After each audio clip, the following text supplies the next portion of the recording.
Field, catches it for a touchdown. That's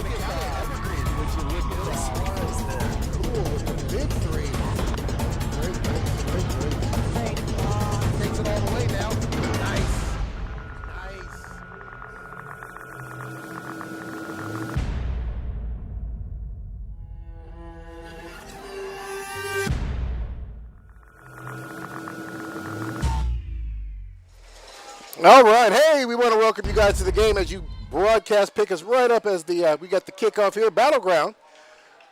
Starting first on offense here, they're going to get that's the second game. Cut you off. This is Heritage. We are at the Heritage and Mountain View Thunder game this afternoon. This is the first game. We want to welcome you everybody here to EPS Sports. Rodney Lawrence, Ryan Vassbinder, the young man who will be correcting me when I make mistakes all night tonight, so I appreciate that, Ryan. Hey, this is week 4. McKenzie Stadium. Great football. Hot day. Starting out pretty hot. This is one of the warmer games that we've had start so far this year, but we will see. Talk a little bit more about the teams individually as we get on the other side of this play. Starting quarterback, it looks like, is Khalil Osman for the Timberwolves. First play from scrimmage is a run. That's going to be handed off to the running back, Bolds. He is one of the guys. You guys were with us last week when Heritage played Union. Not a very good outing for Heritage that night. One thing we did know, and I'm not sure if we spoke about, is they were missing about 7 starters. It looks like the majority of those kids are back with them. Bolts was one of the kids that weren't there, and the quarterback, Khalil Osman, also wasn't in the game. So we'll see if that is going to help make a difference here against Mountain View. Second run from scrimmage there also to Bolds, number 2. And that's going to bring up the third down, and it looks like it's short to go here. So, Ryan, let's talk a little bit about Mountain View and how they played last week. Yeah, so Mountain View came out strong. They what happened last week? I just blanked. A whole lot, man. I know a whole lot happened. It was a couple long games last week. Yeah, they were. Go ahead here. Quick fade pass out to the running back. Nice little catch and run there for Bolds. Already, Heritage looking a lot different than they looked last week. They did start a young quarterback, sophomore Mitch Johnson, who primarily was a JV quarterback. Got the start on Friday night against Union. That's tough for your first good start on a Friday night, and you go up against a team like Union. But it looks like their starting guy is back in the lineup, and they got their starting running back and a couple extra receivers out here as well. Quarterback drops back, has a man out in the flat. Intended receiver out there is Aiden Miller, number 3, another guy who did not play last week. That ball was way over Aiden's head, and that's going to bring up second down and 10. Yeah, last week. You want another crack at it? Yeah, I do. Okay, good. Go ahead. I'll take another crack at it. So Mountain View came out and won big against Wenatchee last week. That's right. It was the first game of the night. It was a long one. They won big. They put up 51 points on Wenatchee. And they had a really strong showing.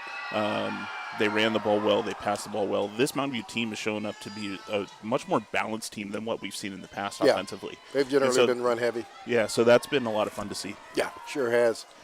All right, here we go again. LaDamian McCord, number 4, in motion. 2 running back set. Looks like they might get a yard on this as the ball carrier there once again is Bolds. They did come out with a 2-back set that time.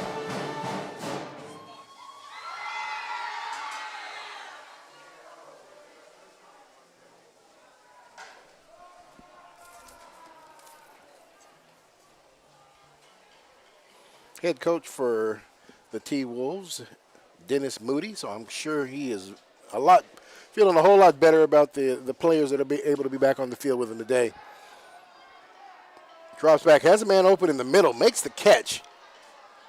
And initial contact, he's going to get through that cross midfield and down to the 45. Great job there. That is going to be Aiden Miller, who makes that catch in the middle of the field and carries that ball into Thunder territory, and to bring up 1st and 10 from the 45-yard line. And that's another guy we didn't see last week. Aiden Miller.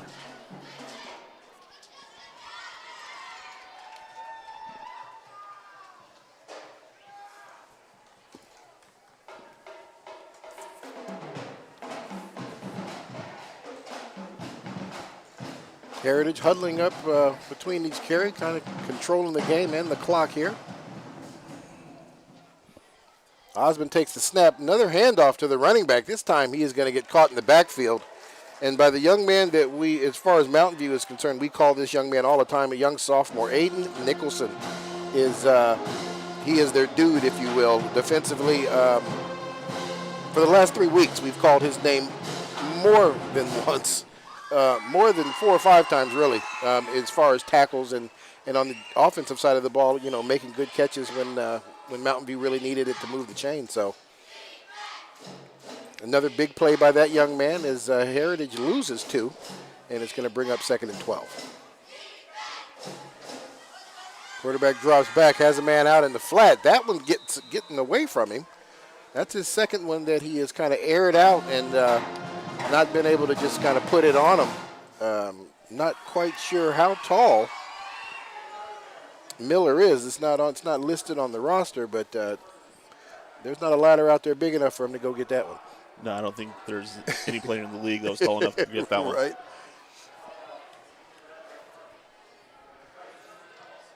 So the pass is sailing a little bit, especially when he tries to get stuff out in the flat for Osmond. See if he'll settle down and be able to kind of hone that in here as the game goes along. Drops back again. Has a man out here. And once again, he has overthrown one of his receivers.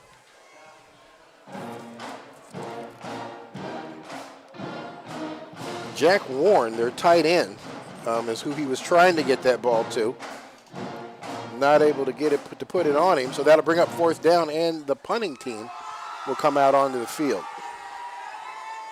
Yeah, Osmond just needs to stay a little more patient, right? His release point is just a little too early, so he can bring that football down and hit his targets. Yep, sure did. Martin standing back for the receiver. That's going to get blocked.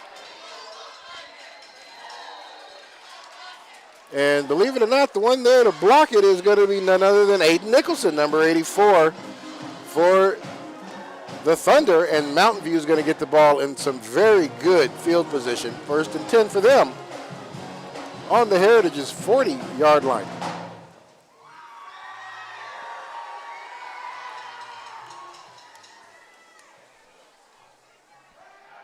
Heritage offense ate up a good 4 minutes on the clock with that first possession.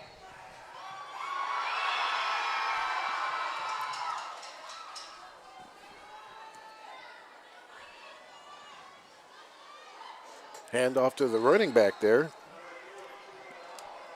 And that is Kamua. It looks like he is going to get just about a yard, and that's going to bring up 2nd down. Now they're going to give him 2, 2nd and 8.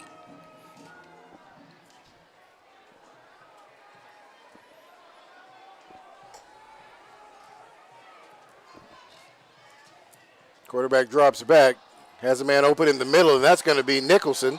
Nicholson makes the catch. He's going to go down just outside the 20-yard line, and it'll be 1st down and 10 from the 21.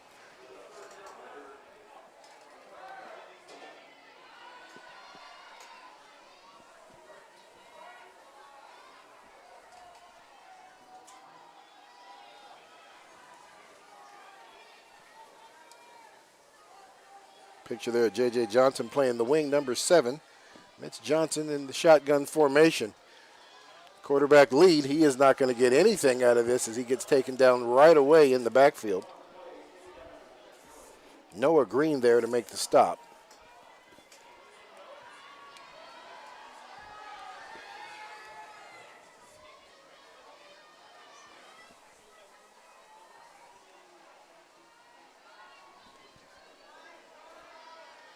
Just about halfway here through the first quarter, we have a 0-0 ball game. Intended receiver out there is going to be Kyle Chen. That goes through his hands. Almost intercepted. McCord was there. He was unable to bring that one in before the ball hit the ground. Kyle Chen had a big game last week. Yeah, he did. He did. Found the end zone several times. Fakes the ball out, has a man down the middle of the field. It's going to get picked right at the 5. And he is going to get back to just inside the 15-yard line. James Bailey drops back in front of that one, picks it off as Mitch tries to hit his receiver going into the end zone. First turnover for Mountain View tonight. This is certainly a completely different Heritage football team than what we saw last week. It is. I mean, it is. Even from what we've seen in the first, 5.5 minutes of this football game, offensively and defensively, it's a big improvement. It shows what missing those starters, how it really definitely made a difference. It definitely made a difference. All right, you're going to see here McCord and Miller here on the outside. They're going to hand that ball up the gut, though. Keaton Bowles is going to take the ball.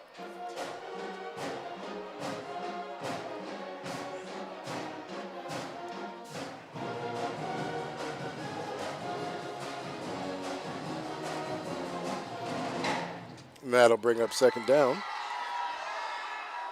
And we did have that name wrong. The young sophomore quarterback was Austin Marsh for the T-Wolves, who had to come in and have his first start against one of the better teams in the state.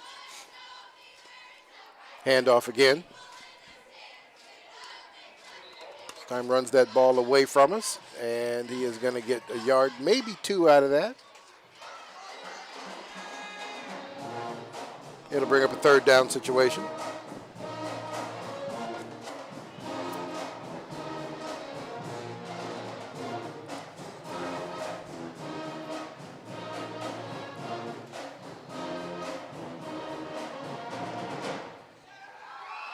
This time, Osmond's in the shotgun pistol formation there as Keaton Bowles lines up directly behind him.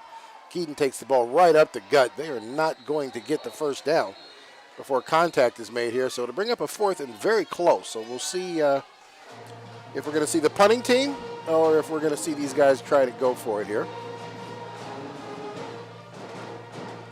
So it looks like they did give them the line of scrimmage, so we're still looking at a 4th down and 2 to go.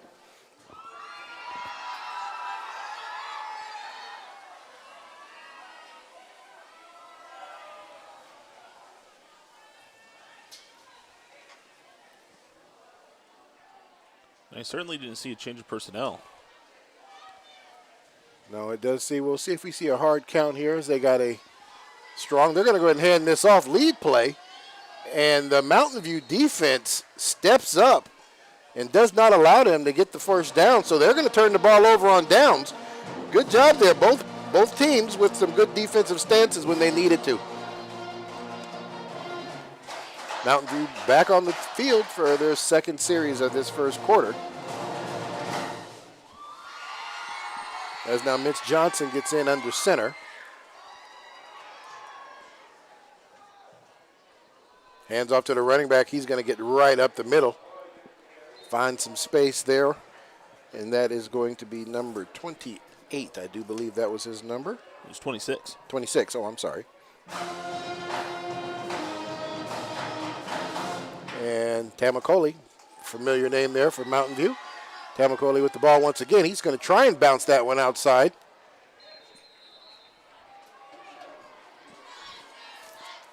Scruggs there to make the stop, not allowing him to get much out of that at all. Second and goal and just inside the 10-yard line.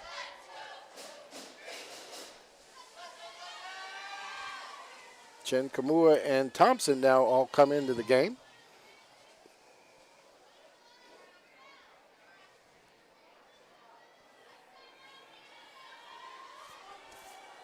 Jacobs lines out here at the bottom of your screen out here on the numbers.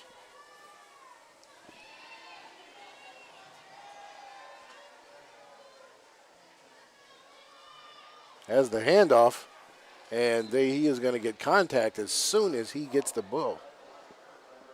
Does get back across the 10, though, before he stopped. Does not move the line of scrimmage there. It'll still be 3rd down and 10 from the 9. 3rd and goal from the 9-yard line.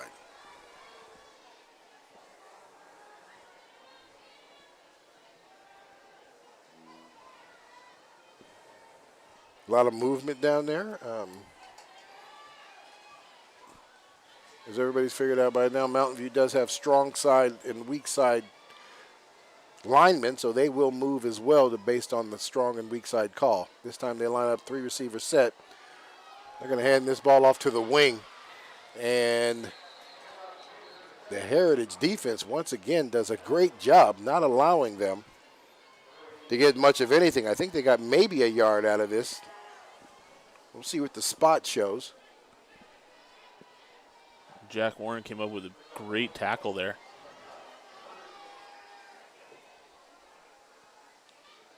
So they got 2 yards out of it. They're going to take the ball down to the 7. So it is 4th down, and they are going to go for it here. Drops back. Looks like he is going to get taken out of the pocket. He fumbles the ball. We were going to try to scoop that ball up and score, but not able to. And once again, the Heritage T-Wolves defense steps up and prevents Mountain View from putting points on the scoreboard here. We are just a bit under 2 minutes left to play in this quarter, and we got ourselves a ball game, folks, defensively. We certainly do. 2 huge turnovers for Mountain View.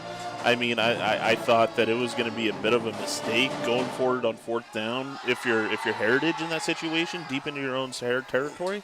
But they were able to avoid the snake bite and got away with it. They sure did. They sure did. Scruggs in motion, or just resetting up here at the bottom of your screen here. Slot formation. Gets the ball out on a screen. Nice little move initially after the catch. And just refused to go down as he gets ran out of bounds. Great catch and run there for McCord.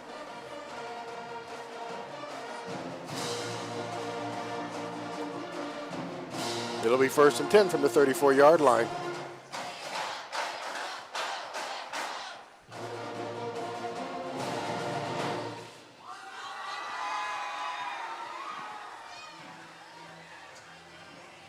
Pistol formation this time. Osmond's going to hand it off to the running back right up the middle. Lowers the shoulders. He's going to blast his way past the 35-yard line down to about the 37. It'll bring up 2nd down.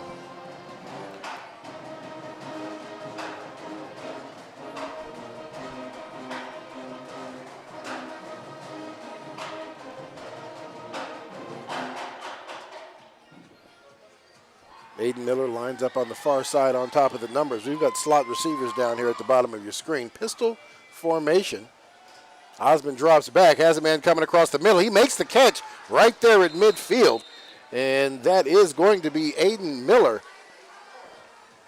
Great catch right there across midfield, and that's going to bring the ball into Mountain View territory, 1st and 10 from the 48.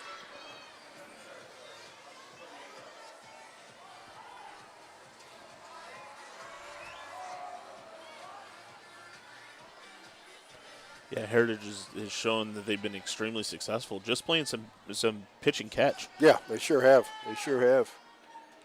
James Bailey now here lined up at the slot here at the bottom of your screen.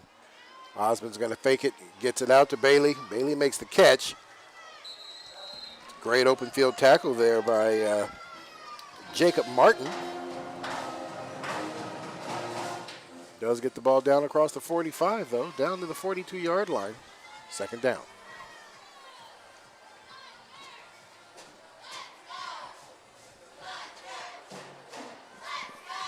And I do believe they're going to allow that to be their last play of this quarter as we kind of run out the first quarter of play here. Game 1 here at McKenzie Stadium. Friday night football, week 4 out here. This is the first game of our doubleheader tonight that we have run pretty much since the season starts, so we've been able to bring you guys a lot of football.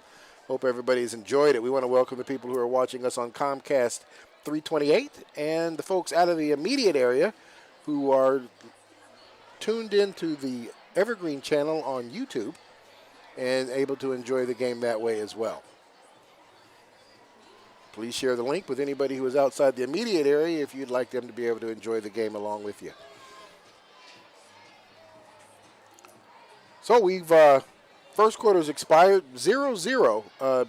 Defensively, we have seen some good things. Both these teams have showed some bend don't break type situations and stepped up when they needed to. Yeah, they certainly have. You know, I'm extremely impressed with how Heritage is playing in that first quarter. Much, and I know I've said it earlier before, but much better than what we saw last week. Yeah, Mountain View has seemed to move the balls. Just 2 big mistakes have really cost them opportunities to get into the end zone. No, I have to agree with you. So we'll start here, quarter 2. We got a 0-0 ball game here. Heritage in Mountain View territory. Trying to put some points on the scoreboard in this first half.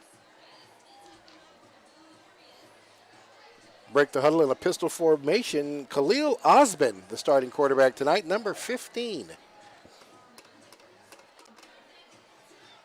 Drops back, has a man open in the flat, makes the catch. Good job, and that is McCord, number 4. The catch will be enough to move the chains, and we have got another first down at the 36-yard line.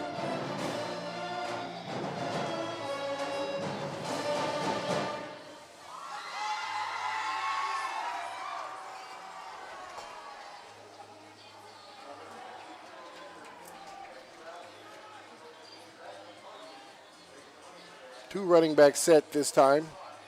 Single receiver lined up at the far end. Nice job as McCord bounces it back to the outside. Finds some opening in the middle. Splits the defenders for the touchdown. As from the scrimmage, a 36-yard run for McCord. As that play was designed to go up the middle, he bounces it to the outside and just turns on the jets and outruns everybody. Yeah, and I mean, I think the biggest thing there was a few missed tackles, right? And that's what Mountain View really struggled against Union 2 weeks ago. But great play, way to change directions for LaDamian McCord.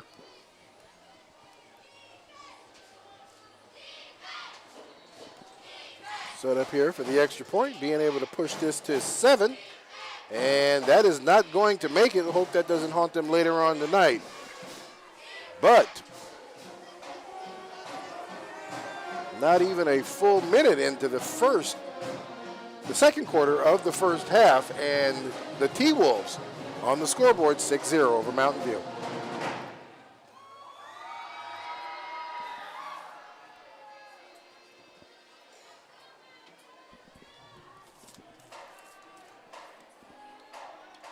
And LaDamian McCord was somebody who was playing last week. He just didn't have very many opportunities. They were just getting ran over. I mean, there was really no room, no time, no chance to get any type of passing game going, let alone something like that up the middle and give him the ability to bounce that and just show his speed. So Mountain View down by 6 now. Receiving team on the field. They line up with 2 deep men, both of them standing around the 15-yard line. That's going to be Kamua, and that is also Thompson, the 2 deep guys.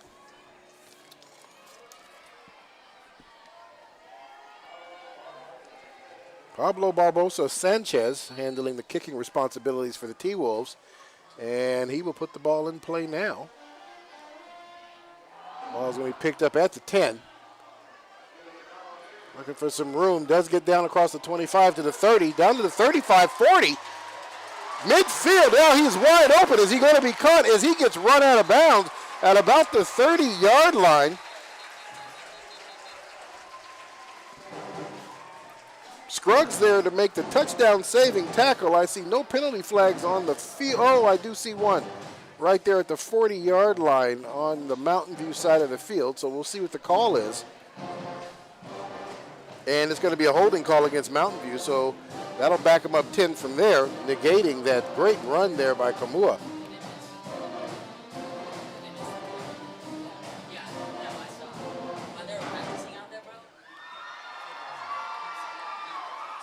So after they walk it off, they'll set up right inside the 30-yard line. It'll be 1st and 10 from the 29.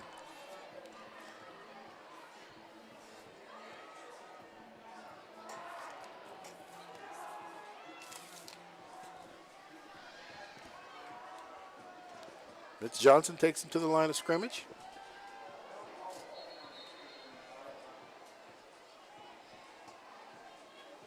Two receivers set down here at the bottom of your screen. That'll be Chen and Martin.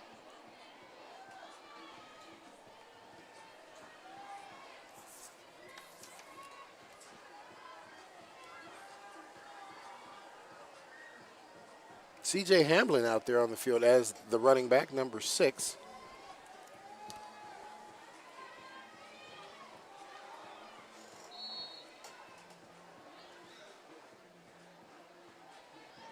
And the ball off to Hamlin. Nice little sidestep. Nice spin move as he gets that extra yards, and it's going to get him across the 35-yard line.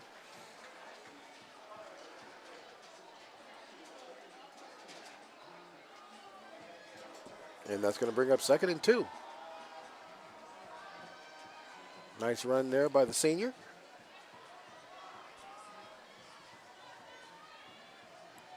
This time quarterback leave, or follow we should say. And he is going to make it to the 45-yard line. That will move the chains 1st and 10 for the Mountain View Thunder.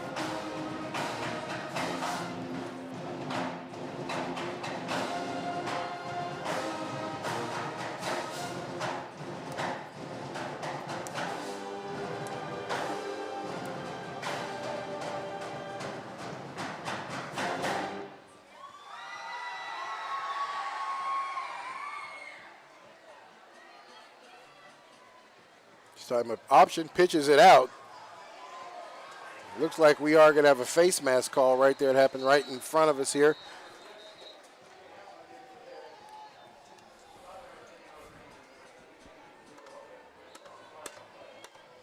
Hamlin does get there across almost to midfield before he is brought down. The face mask will give them the first down and push them into T-Wolf territory.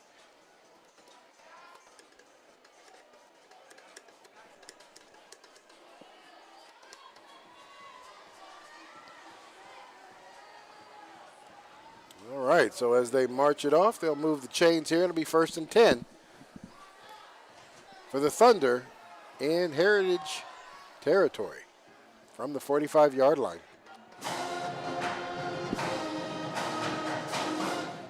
Empty backfield here. We've got a bunch of receivers set down here at the bottom of the screen. Martin picks up the screenplay, comes in behind a couple of blocks, and he's going to get run out of bounds at, it looks like, about the 37-yard line. And it'll bring up 2nd and 2. Sorry about that.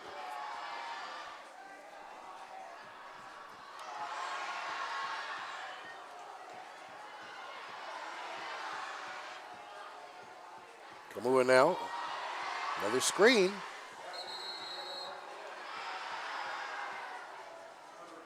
Martin picks that one up again himself. He'll get enough for the first down and move the chains just outside the 30 on the 31-yard line. 1st down and 10.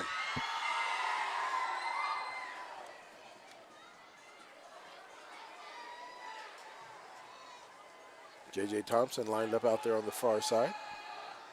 Hand off to the running back. Nice little move to get inside. That's going to run in to linebackers and linemen. He'll get about a yard out of that before he's brought down.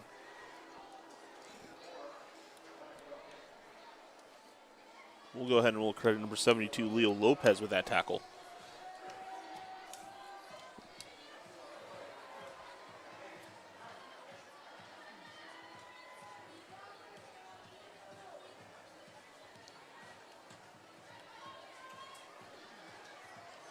Tight end wing lined up on the far side. 2 receivers at the bottom. Looking for a man open. Has Aiden Nichols. He makes the catch but loses his footing, and he's going to go down right about the 21-yard line, just short of the first down.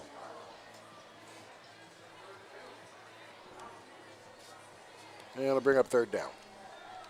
Nichols ran a great little out route there to create space for himself. Yeah, he sure did. This time the quarterback's going to keep it off of a great block. He's going to get some extra yards. Great block there by the running back to allow Mitch Johnson to get the extra yards to get down inside the 15-yard line. It'll be 1st and 10 from, it looks like, the 12.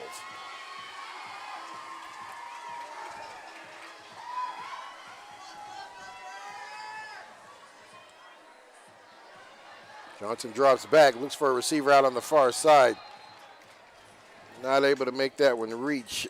Martin right there off his shoestrings. Martin not able to bring that one in. It's going to bring up second down. No, that ball was slightly underthrown, and LaDamian McCord was actually really close to picking that one up.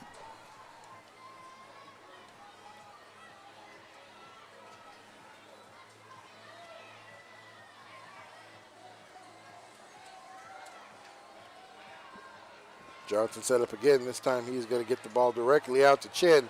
Chin does a great job of making the first person miss, but I tell you what, Scruggs there once again making tackles and saving touchdowns. Nice open field tackle by Scruggs on that play. Absolutely. It's a great tackle there to save 6.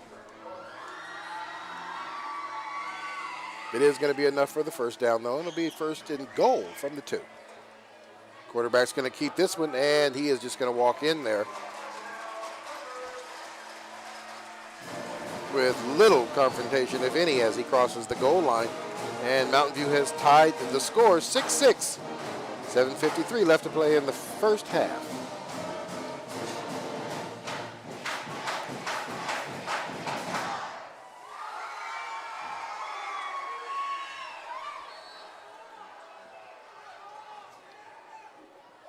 Mountain View out here with the, and we have got a timeout here called by Heritage. Mountain View with the trick play here. A lot of teams like to do this and kind of see what kind of lineup and formation they're going to get before they decide. Heritage decides they're going to call a timeout and talk about it. So that's that series there, mistake-free, right? Essentially, as far as turnovers are concerned, anyway, and just moving the ball down the field. Good blocking by the receivers and the running backs to help create extra yards for these guys as well to get the job done and move the chains. Yeah, absolutely. They were extremely efficient on their offensive possession, moving the ball 5-6 yards at a time. And they were able to protect the football and result in a touchdown. Now, if you're Heritage, that's something that you gotta watch, because you got to figure out a way to stop them without creating a turnover. Yeah, you sure do. You sure do. All right, they'll come back out here into the formation again. All right, now it looks like they are set up for the extra point. We have got the official here.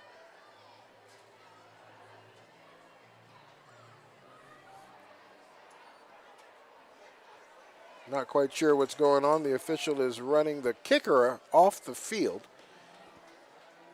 So he'll be replaced by another kicker.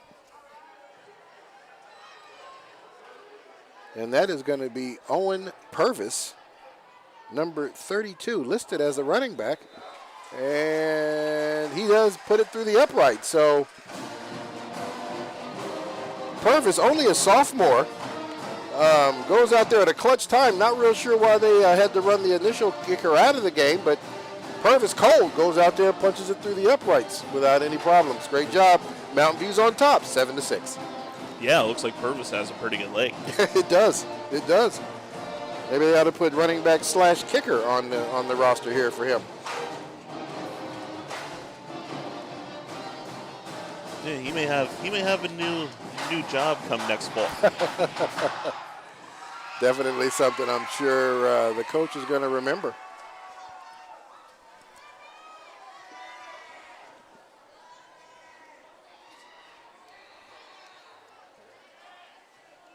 Shout out to the Purvis family. I actually do know who Owen Purvis is. Real good friends with his mother and his father.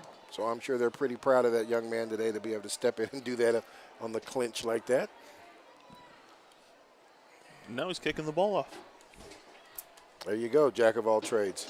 So we'll find out if it was an equipment issue or what's going on here. I do see their kicker, who is Eli Warren, number 18 originally. He's down on the sidelines trying to get himself together here.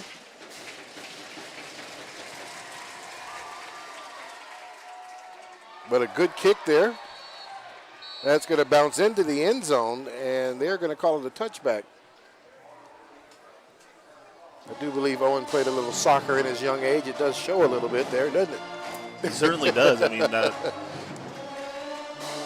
for being his backup position, he's kicked the ball extremely well the 2 Yeah. times we've seen tonight.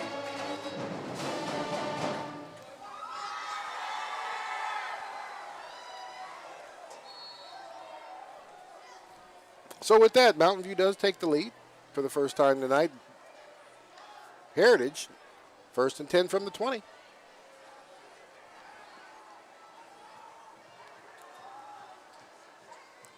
Pistol formation. Little flare out to the running back. And he tries to find the edge. I think he will get just maybe a yard out of this before he gets run down.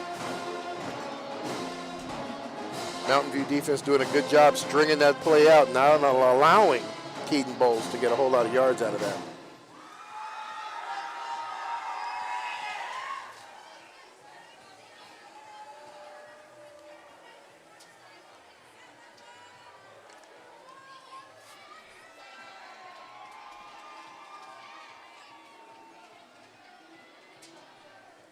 Barbosa Sanchez in the game, lined up in the slot position. Nice pass out here to the flat.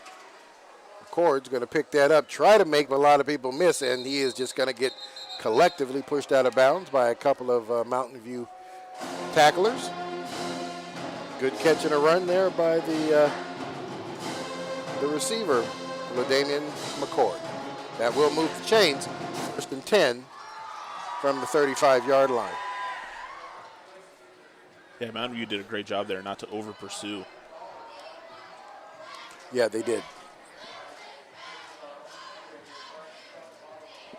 Wrapped up on initial contact, didn't allow him to get me, and just kind of waited for his friends to come and help clean it up. All right, Heritage offense comes out in a double wing formation. Send a man in motion. They're going to give the ball off to Keaton Bowles. Bowles, nice hard run, gets him across the 40, down to the 41-yard line.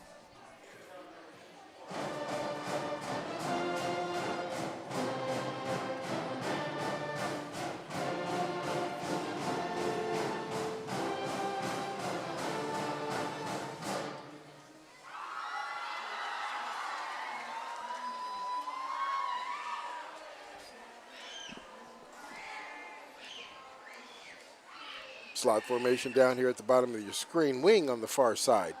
Hands that off to Keaton once again.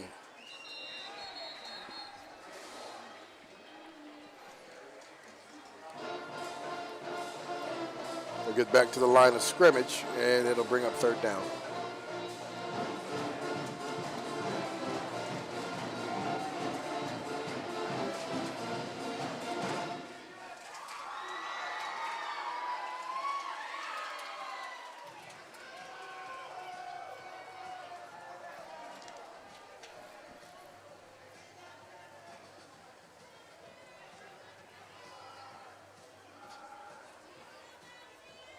Wings on either side.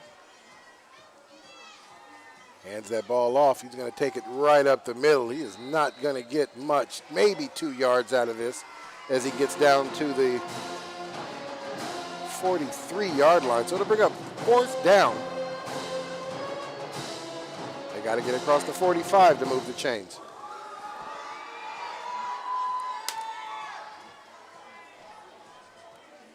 We'll see what they decide to do here.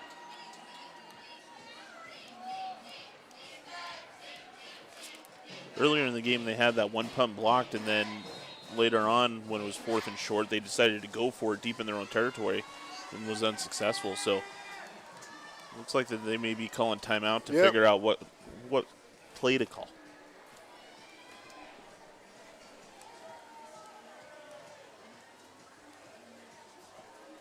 Yeah, it's kind of, it's kind of early to decide whether, if you're, this is an easy call to decide that you want to go ahead and go for it. I mean, you're just inside your own side of the football field here. If you don't get it, Mountain View gets the ball in pretty good field position. But your defense has been playing well other than that last series, right?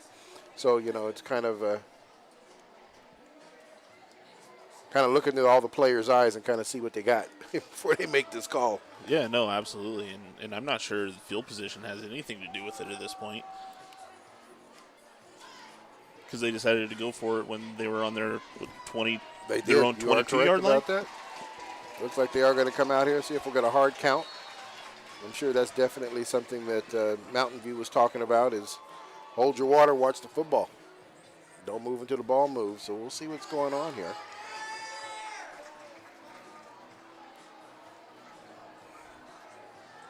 I got a hat on a hat there across the line of scrimmage.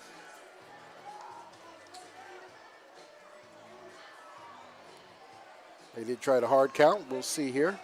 And he just aired that one out, and he is able to bring that in and make the catch. Great job there by the receiver, Aiden Miller, who is able to bring that ball in right there in front of Jacob Martin.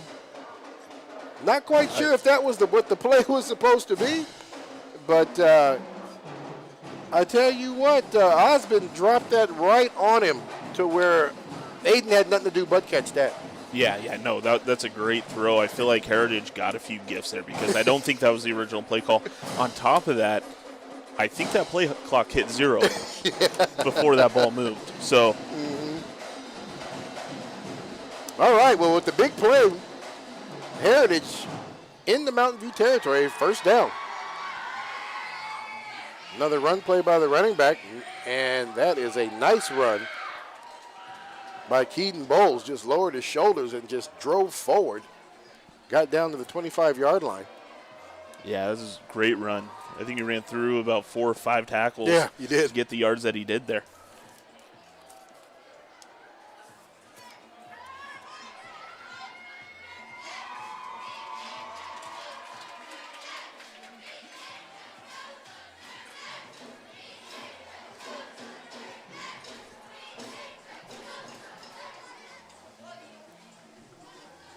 Pistol formation. He'll hand this one off again.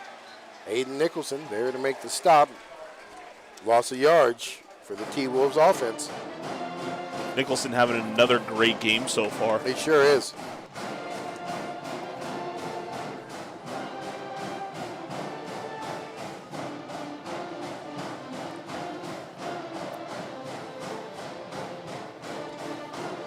Well, to back him up about 2, bring up 3rd and 4.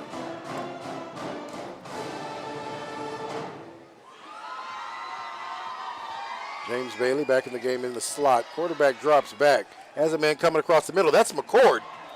And big collision up there in the air. We've got a couple of Mountain View players slow to get up. Intended receiver was LaDamian McCord. Yeah, it looks like J.J. Thompson caught the worst of that one. Running into his own guy.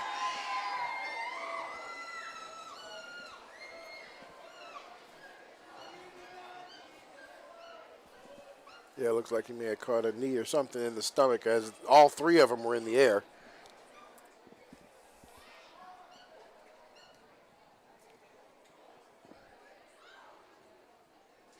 He pretty much got up on his own and pretty quick, but because there was stoppage, he will have to leave the field for at least one play.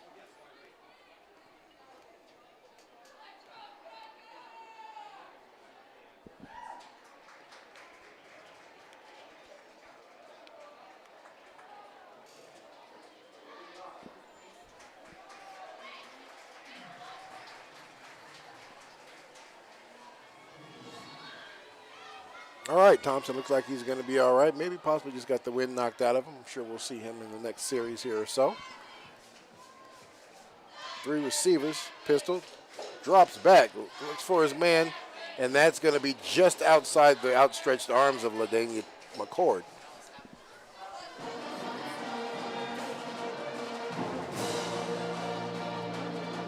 And that ball's going to get turned over on downs, as Osmond's not able to make the big connection for the second time. The points on the board.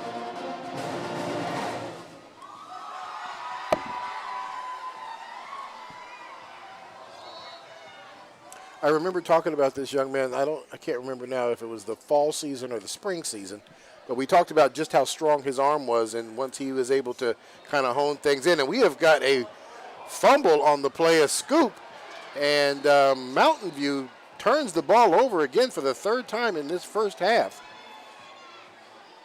Heritage recovers, and they're going to get another opportunity here just inside, well, right at the 15-yard line. So first down and 10 from there. What I was saying about Khalil Osman is we remember him as a sophomore last year when he was getting some time, and just remembered he just had a cannon. Yeah, absolutely. You know, and it looks like this year, I mean, he definitely still has that cannon, but he's able to kind of use it for good, if you will, and be able to put it on people. So he's definitely getting better here. Keaton Bowles, lone running back in the backfield.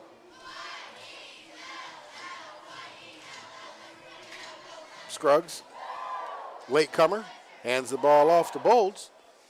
And Bowles just does not go down as he gets to the 11-yard line before they whistle the ball dead.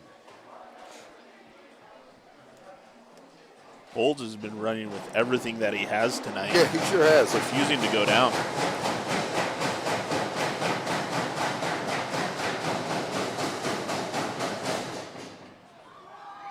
Mountain View running in some fresh linemen into the game.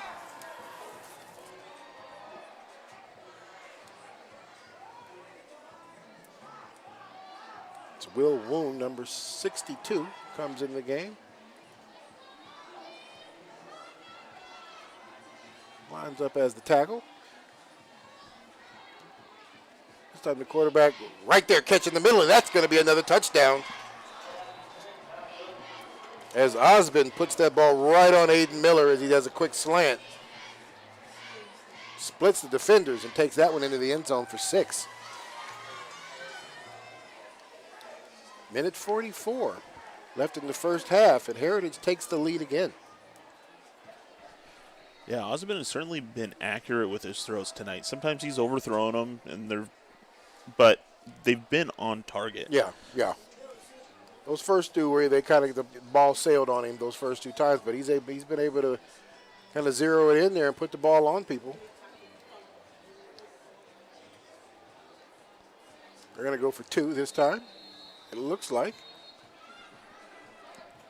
And it looks like the Thunder are going to call a timeout and talk about it.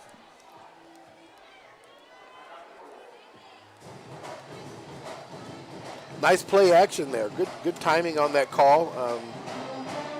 Bowles has been doing some good running. I mean, he's average. It looks like, unofficially probably, 4.5, maybe 5 yards a carry right now. So, when you fake it to him, the linebacker's got to sit still for a minute. Absolutely, but the most impressive thing for me is that most of those yards are coming after contact. Yeah. Oh, yeah. Just grinding them out. Yeah. Just grinding them out. Nope, I hear you.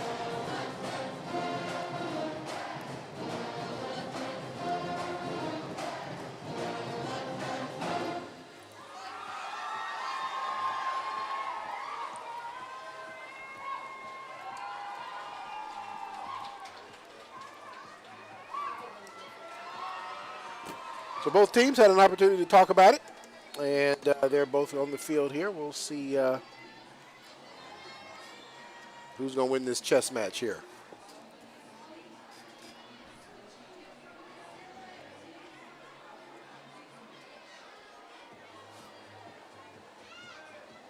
Two running backs, tight end in the game. And that is not going to work for Heritage as Mountain View all over that. Yeah, Mountain View read that well. Damian McCord had nowhere to go. He sure didn't.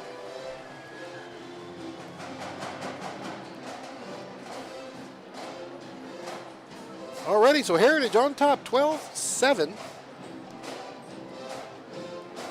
Not able to put hang extra points on the board for either one of their touchdowns. We'll see if that's something that makes this game a little extra interesting here in the second half. It certainly could be.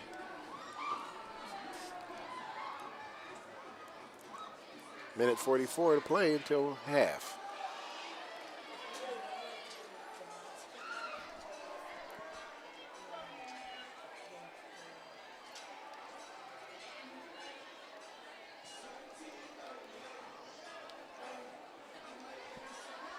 Mountain View does get the ball back at the start of the third quarter.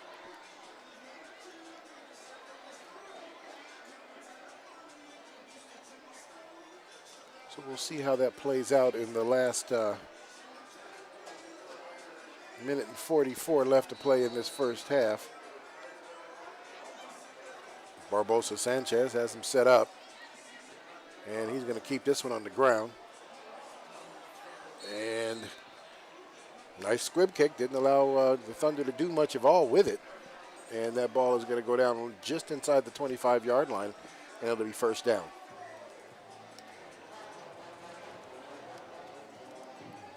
Yeah, that ball took a Heritage bounce, not allowing Mountain View to field it. Yeah.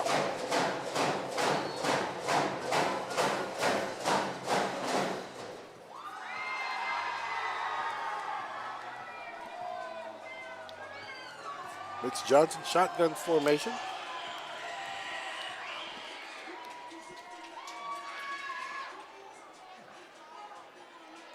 Drops back and finds Hayden Nicholson.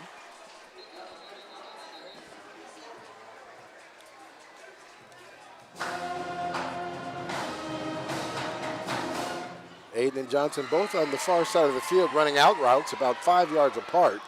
It's made it real difficult for the corner out there to pick a side. And Johnson put it on the open man. Nice job. Johnson's going to keep this one this time. Drives his legs to get the extra yards here on this one, just inside the 45-yard line.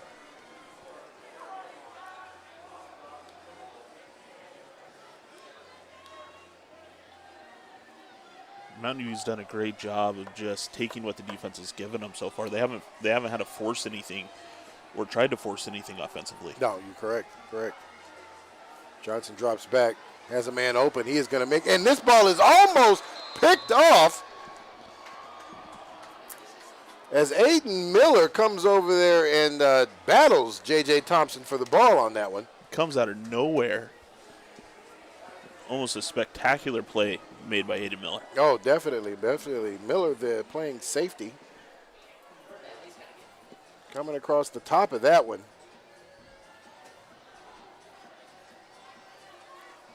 Third down. This is going to be a handoff. J.J. Thompson keeps the ball himself this time. And Thompson is not going to be able to get through the initial contact of Scruggs. Scruggs comes up, makes a nice open field tackle.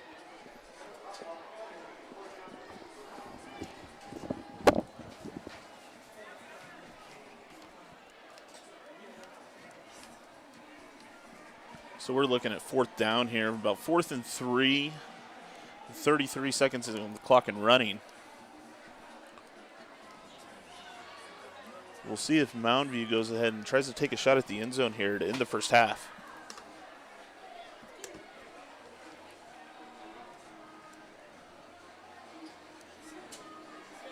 Looks like that they're going to just try to run this clock down as long as possible before taking a timeout. Take a timeout. There's 10 seconds remaining. Mountain View currently trailing Heritage 7-12.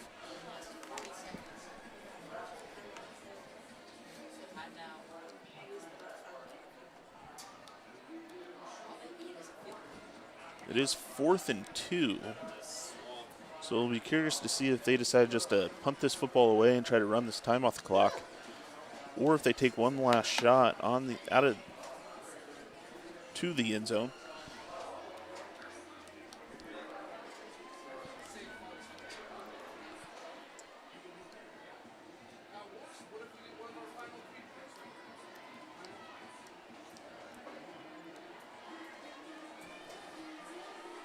Mountain View still does have 2 timeouts remaining, so theoretically they could get 2 plays off here.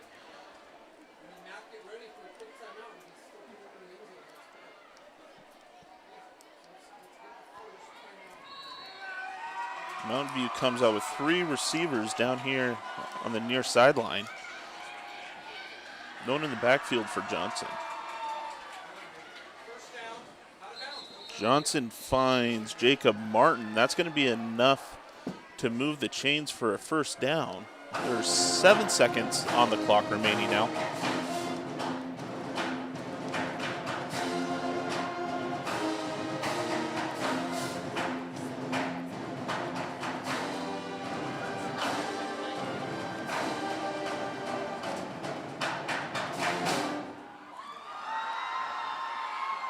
And Johnson fights Kyle Chen in the middle of the field. They do get a timeout off, it looks like. With 1 second remaining. So Mountain View is going to go ahead and call a timeout. 1 second remaining. And you can only assume that they're going to take a shot at the end zone here from the 35-yard line with 1 second left to try to take a lead going into halftime here.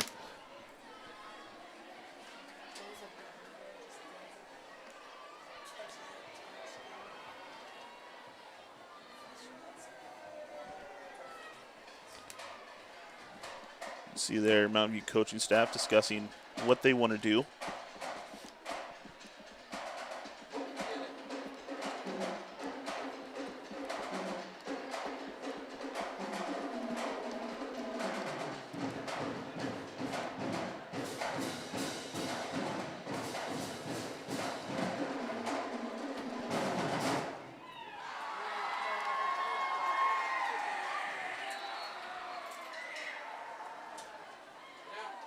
All right, Thunder comes out with 3 receivers, 2 on the near side. And Mountain View is going to go ahead and take another timeout. They didn't like the defense that they were seeing. So they're going to go ahead and go back to the game, go back to the drawing board.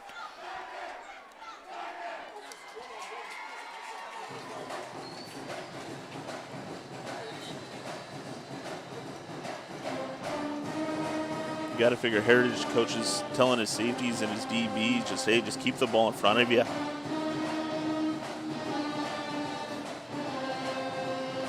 You can give up all the yards that you want as long as that ball doesn't cross that goal line.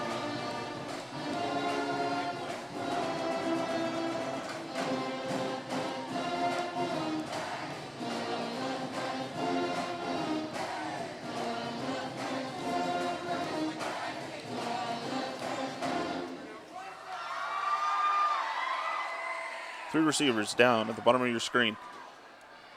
Johnson scrambling, rolls out to the outside, and he's just going to run out of bounds, and that is going to go ahead and end the first half. There is a flag down on the play. It is a holding on Mountain View, so that play is going to go ahead and be declined, and that's going to end the first half. As we end the half here, Mountain View heads into the locker room with 7, trailing Heritage by 12. And we're going to go ahead and take it down to the truck with Rodney Lawrence and Matt Griffin for a halftime show.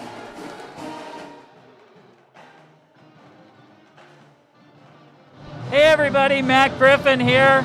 Halftime of the Heritage versus Mountain View game. Heritage on top 12-7. We're going to do a little halftime show, something we haven't done for quite a while now that we're trying to get things a little back to normal post-COVID, or trying to get post-COVID. I'm joined now by one of our announcers, Rodney Lawrence. Rodney, this is a tale of a different Heritage team tonight. Yes, most definitely. We are seeing a team today that was nothing like we saw yesterday, but in all fairness, they were down 7 players last week. I talked to Coach Dennis Moody about it. They were missing 7 of their starters. 2 of them that we actually see that put the points on the board tonight weren't in the game last week, so it's definitely make a big difference for them. Really, both offense and defense, a different Heritage team. Heritage on the board early, that 36-yard touchdown front run from LaDamian McCord. Extra point was blocked, but Heritage, I think there's a good psychological advantage to putting points up on the board first. Yeah, most definitely. I mean, they also had a new quarterback. Last week they had a young quarterback on the field. His first Friday night start against a team like Union made it real tough for him. Khalil Osbin, also a underclassman, but a junior who got some time in the fall and the spring last year, definitely making a difference. Becker to being able to put the ball on these 2 receivers to help them get the ball down the field. Now, Mountain View with the second touchdown, was able to make good on the extra point, but both Heritage touchdowns, including the one late in the second quarter by Aiden Miller, both of their extra point attempts no good. Is that going to come back to bite them? Well, I'm sure that they're hoping it doesn't, but the first one we saw was a block. The second one, they tried to catch up and run a play, go for two. Mountain View is all over the top of that. Generally, these type of things do come out to haunt you at the end, especially if the game is going to be as close as this one seems like it's playing out to be. We'll just hope and see what that turns out to in the last couple of minutes of quarter four. Well, we've already talked about Heritage coming out strong, a different team with 7 starters back in the lineup. Yeah. How does Mountain View, a great team, respond? What do you think Adam's going to tell them, Adam Matheson's going to tell them at halftime? Well, the one great thing about Mountain View and Adam and his staff is if they are a second half team, they will come out, he will make the adjustments, and those guys are going to come out ready to play ball. It's going to make for, I do not expect the game to end up 7 to 12. It's going to be a very good game, I think, here in the second half. They're always real good about the second quarter. Heritage is just going to have to stay consistent about what they did in the first half and hopefully hold on to this. All right. Well, that's it for Rodney. We'll see you back for the second half.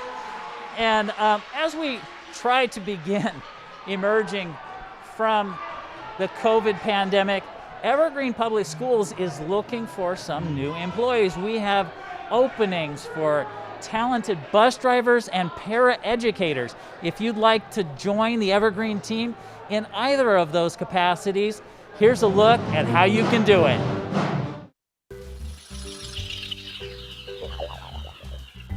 Hi, I'm Celeste Faust, and I've been a para-educator for 5 years. My name is Claudia Pepin. I was a para-educator for 7 years. Now I'm a certified teacher. Buenos días, soy Esmeralda Valencia. Tengo trabajando para el distrito casi 12 años. I've been a paraeducator for 3 years now, working toward being a certified teacher. I get up every morning excited to get to work and see those kids. It's rewarding for sure, and that's why I keep coming back. You're going to get here in the morning, and no 2 days are ever going to be the same, and that's what's so exciting. I love working for Evergreen. They make you feel like you're a big family. I actually recommend all my friends, whenever I hear them looking for a job, I said, go check the district. Schedule is the best schedule I've ever had. You get summers off, winters off, so. My coworkers have been some of the best coworkers I've ever worked with. Teachers write the plan, paras carry it out. It's a great combination. They're a big part of like the kids' success. I think it's a great place to start. Take a look. Where do I want to be? Do you want to be elementary? Do you want to be middle school? Do you want to be, just slide right over there, give it a try. Find your niche, and when you find it, like, go for it.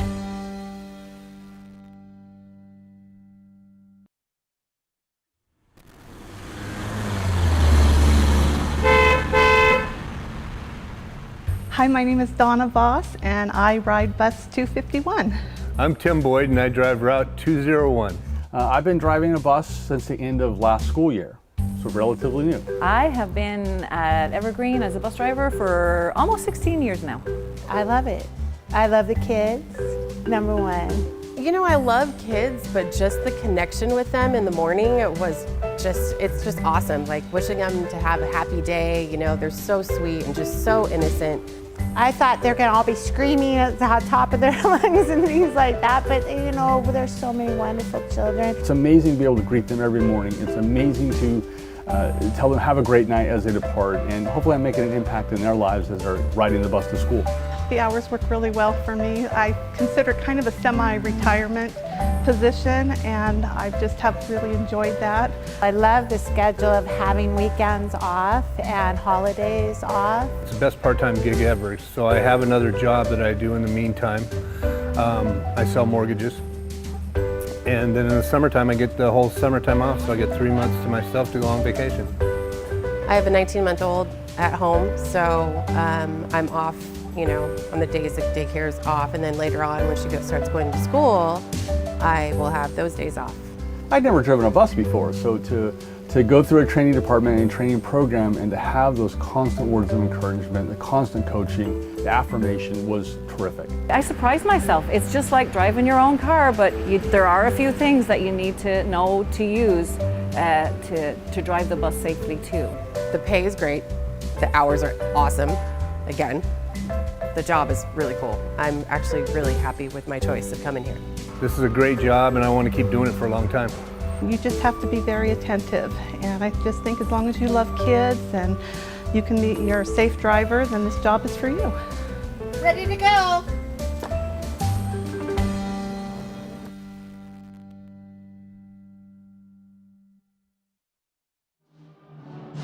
So once again, for more information on how you can apply to be a bus driver or para-educator for Evergreen Public Schools, just head to our website, evergreenps.org. Now, as we began the school year, we were fortunate enough, thanks to the voters here in Vancouver, to have special ribbon cutting ceremonies for a number of brand new schools that were completed as part of the Envision Evergreen Facilities Bond. Here are some of the sights and sounds as we had those special ribbon cutting ceremonies on a day earlier last month.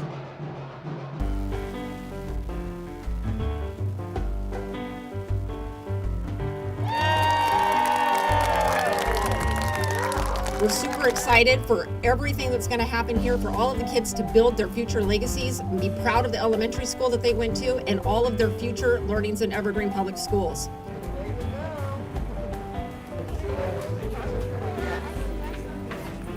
I just want to acknowledge Mrs. Hollingsworth, who the Hollingsworth Academy is named for.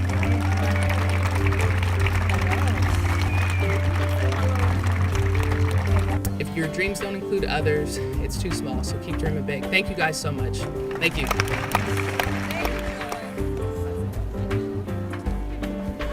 So first, I want to thank the school board for having the vision to include alternative learning campuses in this bond. It really does walk the talk that we are about all kids, particularly supporting the underrepresented students. We have given them a place where they can take pride in the school they're in.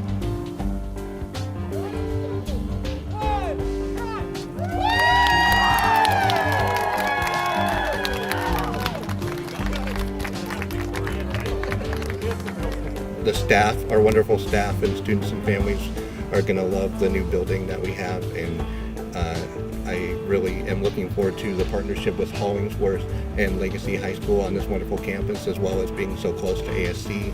There's going to be a lot of great things that we're going to do moving forward.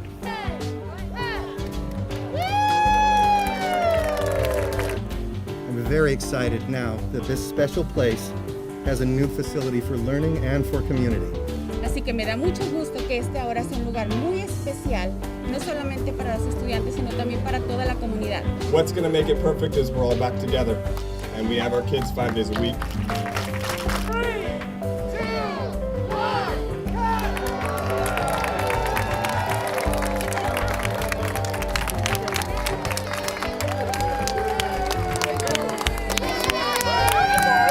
I am just extremely grateful to be the superintendent of Evergreen Public Schools. I'm very excited for you to have the opportunity to get in the buildings, and we're all excited to have you come back on Tuesday.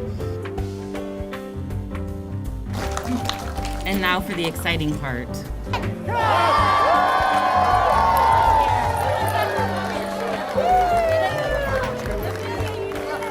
I want to thank everyone that made this happen. It is going to be a great year.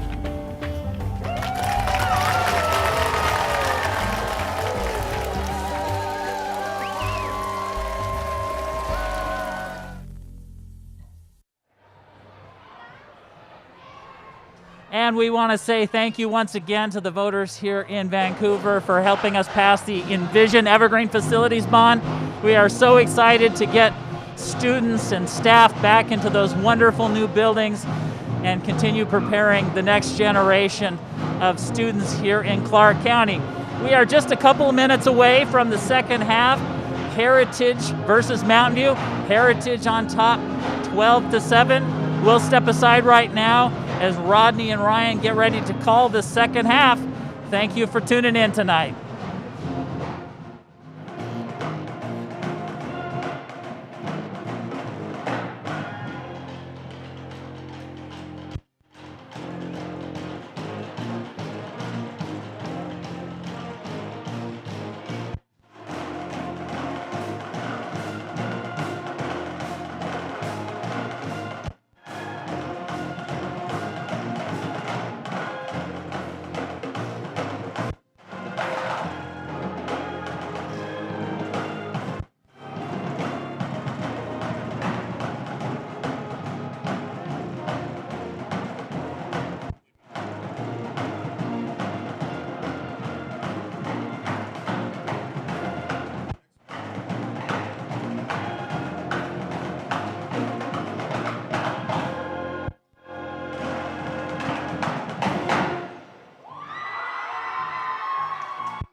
All right, hey, we want to welcome you guys back here to quarter 3, the second half here of the Mountain View Thunder going against Heritage Timberwolves. Timberwolves on top, 12-7. Definitely not a score that most people anticipated here in the second half of this ball game here. The big story is the 7 people, the T-Wolves were down last week, are back and they are playing some football today. And I think Mountain View got caught a little bit on their heels, punched in the mouth just a bit, I think, in this first half. And they're down now, 12-7. And halftime conversations, I'm sure, from both of these coaches. You know, Heritage is, hey, guys, you know, we're playing some great football. Let's just stay consistent. Don't turn the ball over. Mountain View did have 3 big turnovers in the first half, and the Heritage was able to capitalize on at least 2 of them. So we all know by the type of coaching staff that the Thunder has that second half they adjust well. So we'll just kind of see what that's going to look like.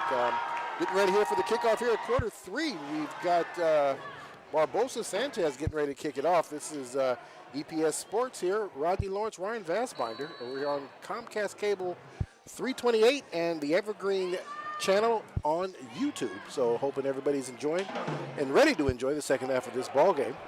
The ball gets picked up just inside the 5. Nice little inside move to get up the field just a little bit. It's going to make it to the 20. Gets out of his first set of contact, makes it down to about the 23-yard line before he stopped. And Mitch Johnson will bring the Thunder on the field, 1st and 10 from the 23-yard line. Yeah, that was a great kick by Barbosa Sanchez. You can't ask for a much better swing kick than that. No, you can't. You sure can't.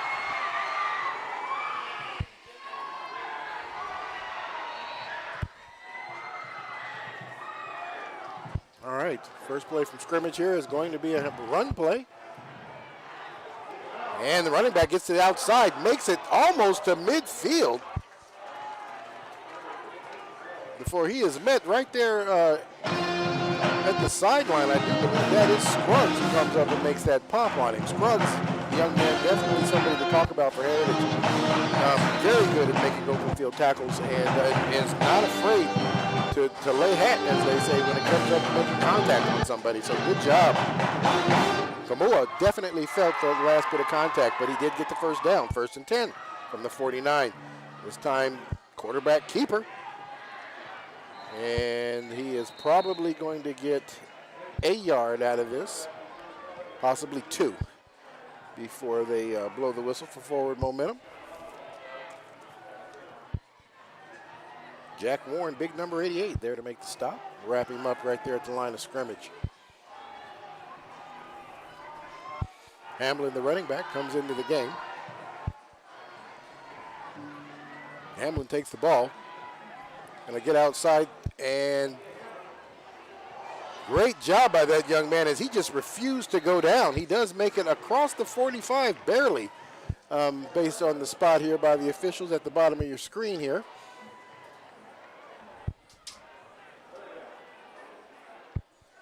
James Bailey had the young man in his grasp, unable to bring him all the way down, as Hamlin just refused to go down as he powered his legs through it and kept on going. So Tamakoli and Hamlin both in the game. Man in motion. Hamlin gets his ball again, this time in behind. Tamakoli as the lead blocker for him. He's going to get down to the 39-yard line. That will move the chain. 1st down and 10.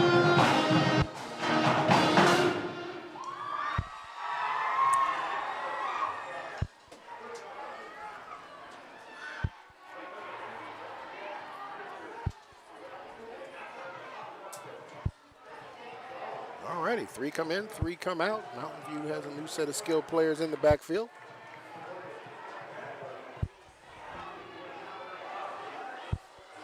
It's Johnson, shotgun formation. Gets that ball out there to Aiden Nicholson. Aiden's going to make the catch. Not going to get much more after that. It looks like about a yard, maybe a yard and a half out of that. Ran into the back of his blocker out there, J.J. Thompson.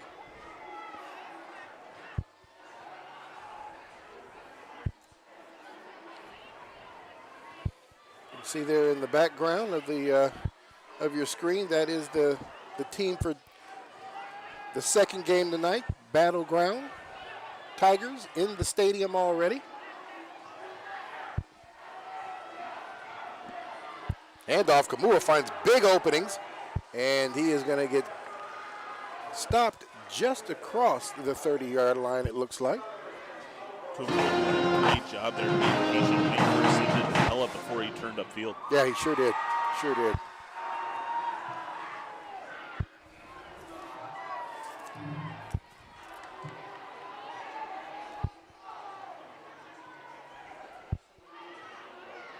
Jarrell McDade, the pulling guard on that play, doing most of the pulling so far tonight, is doing a good job making initial contact with those linebackers, letting the running backs go from there. Has his man coming across. That's J.J. Thompson. J.J. Thompson wiggles his way out of the first tackle, and then he is going to get gang tackled down at about the 21-yard line. Good job there by Johnson. He waited for Mitch to kind of clear on the far side as he scraped across the field on that pass play.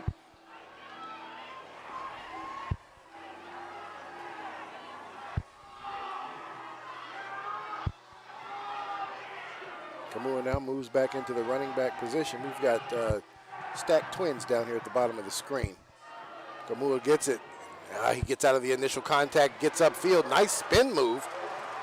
Refusing to go down as he's bouncing off tacklers, but we have got a late penalty flag as Kamua refuses to go down. We will see what the penalty flag is on the field right there at the 21-yard line, but whatever it is, you got to give that young man credit for that run. Absolutely. I mean, I've been so impressed with running backs on both sides of the ball tonight, just refusing to go down.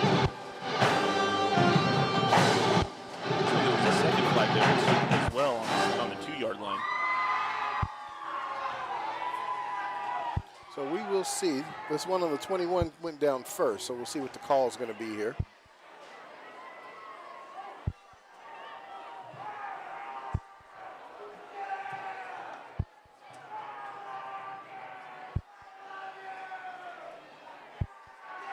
So we got an unsportsmanlike called against Mountain View, number 55. I'm reading lips here because his microphone wasn't on. So we will see. So with that, the touchdown will be called back. We'll see what this second flag is up here and see if that one's going to get picked up, and we're just going to deal with the unsportsmanlike conduct. It looks like it was on one of Mountain View's linemen. And that is going to be their senior lineman, Alex Plummer.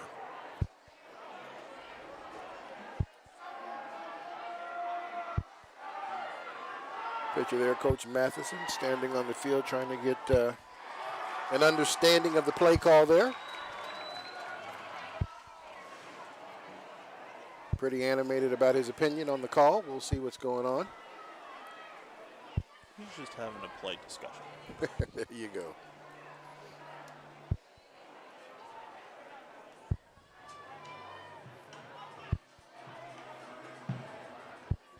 All right, so great run, no touchdown, 2 penalty flags. And it all turns out to be, it's going to be first down and 10 from the 23-yard line. Mountain View still has the ball. Looks like the officials are still trying to get it figured out. Coach Matheson looking for some kind of explanation that he feels like he can swallow, if you will.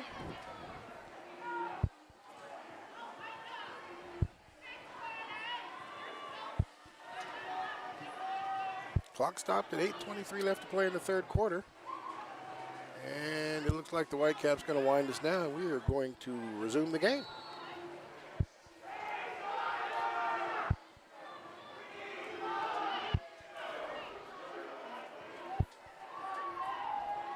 Play clock, field clock down to 16 seconds left to play. Mountain View offense all looking at the sideline, trying to get a play. And here we go. Johnson takes the snap, another handoff. Kamua, another great run, making The initial contact miss. And he will get down to the 20-yard line before he is stopped. Got a man slow to get over up on the Heritage side, but it looks like he's going to be all right.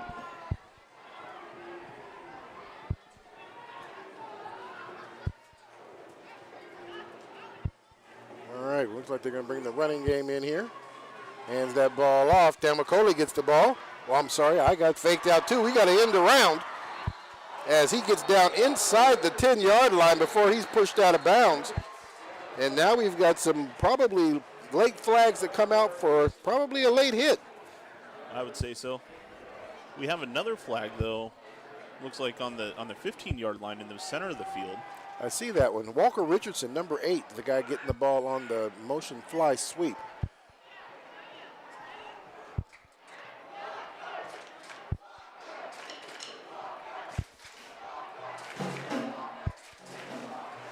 And it is going to be another penalty against Mountain View. And there's a penalty against, so we'll see if these are offsetting and we just redo the play. And it looks like that might be the case.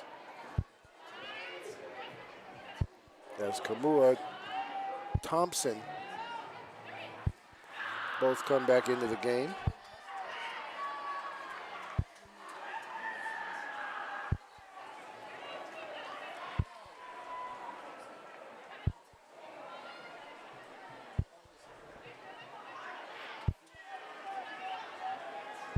Okay, well now it looks like they are going to assess the late hit.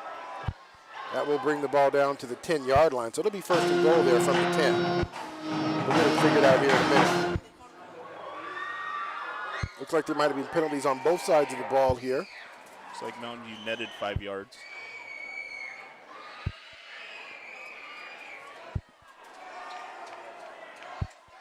Field clock has started.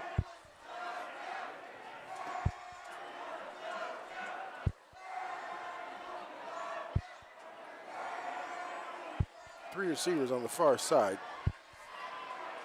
Another handoff.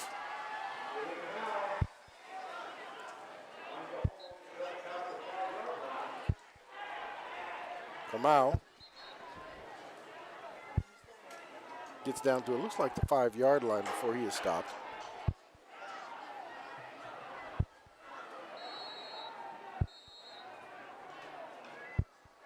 And Whitecap has a my timeout. And it looks like we had a player on Heritage who was slow to get off the field, but it looks like he has made it to the sideline, so we'll go ahead and wind that clock again. 7:20 left to play in the third quarter. Mountain View looking to go ahead. Damacoli on this one, just driving, and he is going to get the touchdown as he just refuses to be tackled and gets in. And Mountain View now back on top, 13-12.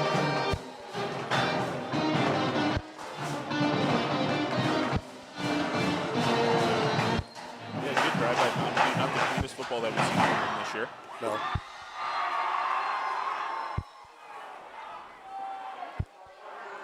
All right, Eli Warren back on the field, handling the kicking responsibility. So whatever prevented him the last time, he's gotten corrected.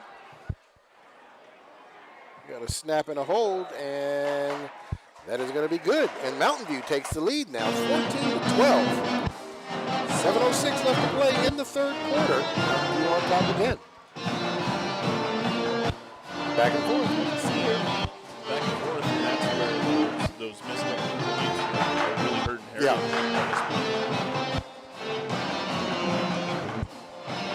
Yeah, no, you're correct, because then we'd be looking at a tie ball game instead of Mountain View being on top. So we'll definitely see that.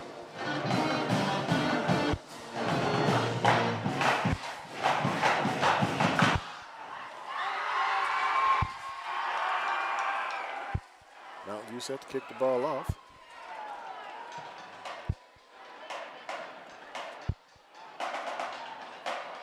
Owen Purvis, number 32, set to kick this one off as well.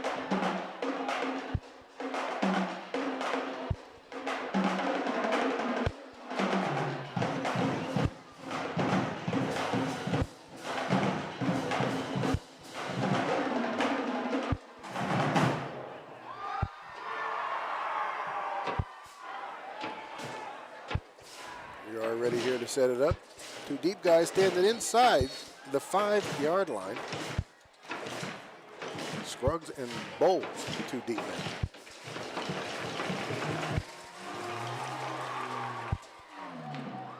And that ball is going to be a touchback, and they'll bring that out to the 20-yard line. Correction, that was LaDamian McCord. Caught the ball over there in the end zone.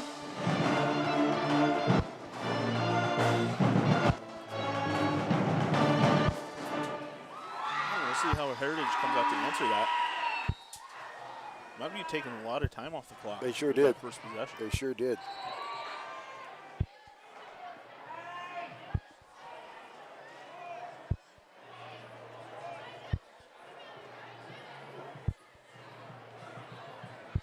Jacob Martin comes off the field. He is going to be replaced there by Royce Copley, I'm sorry.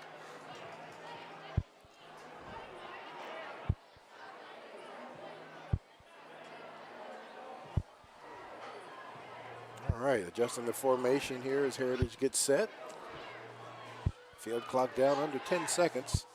We're going to get another handoff.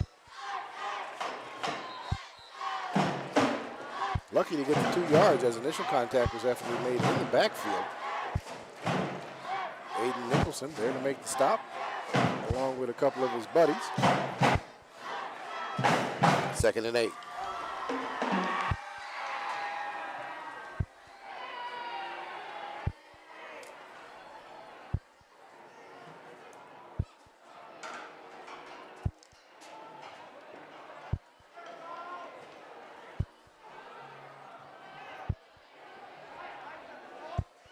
Aiden Miller lined up in the slot formation.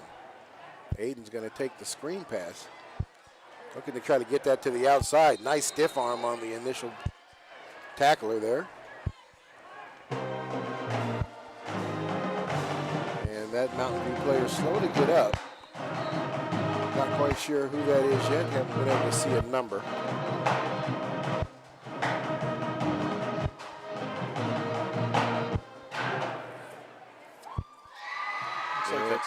Yeah, you are correct.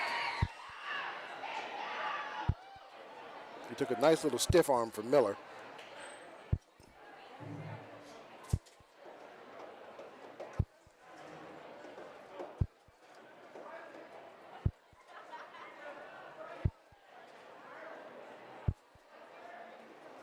Mountain View coaches trying to sneak in a little coaching session on the injury timeout. Session, water break. It is warm out there. It is. Water's fine, but you can't get out there and coach them. Looks like they might have been dealing with some cramps or something. We'll see what's going on here. But he is able to walk out on his own, so that's always positive.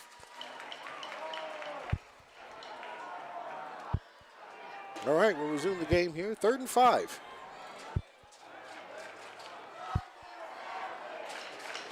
Heritage on the 25-yard line.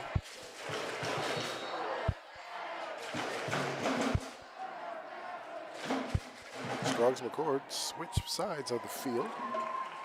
Pistol formation here as Keaton Bowles is the lone running back. Osmond drops back, tries to get that ball out to Barbosa Sanchez, and he's not able to bring that one in. So with that miss, that'll bring up 4th down, and it will bring the punt team onto the field.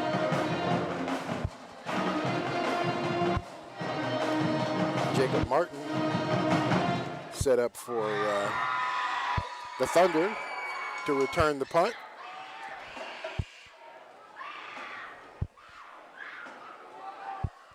Okay, the last time they punted, this was blocked by Aiden Nicholson. We'll see if they'll be able to keep him off the kicker this time.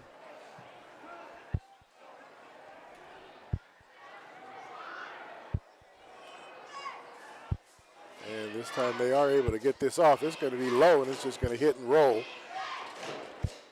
as it takes a T-Wolf roll, and will be downed inside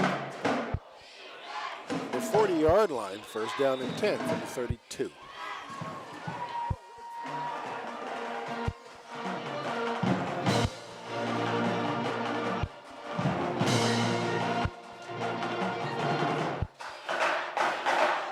see here. Nice shot there of Mountain View Thunder cheerleading squad.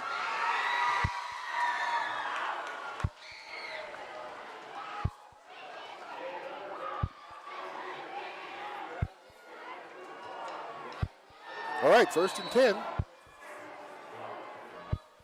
Mountain View, first play handoff.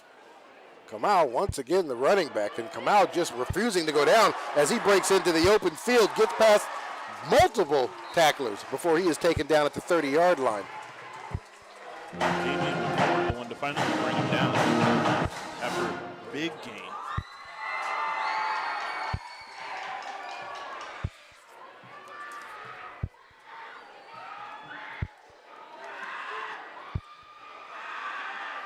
He's listed 5'8", 150 pounds, but I tell you what, he runs like he is much heavier of a guy than that. He just does not come down. Heritage is going to take a timeout. I'm sure the coach is definitely not happy with that play.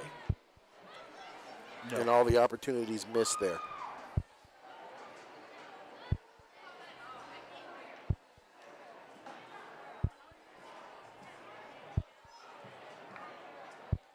No, and this is where, if you're Heritage, you have to find a way to stop Mountain View. You haven't been successful in really doing that tonight, aside from turnovers. You haven't made Mountain View punt the ball once tonight. Right, that's true. That is true. And that's where you're losing this football game.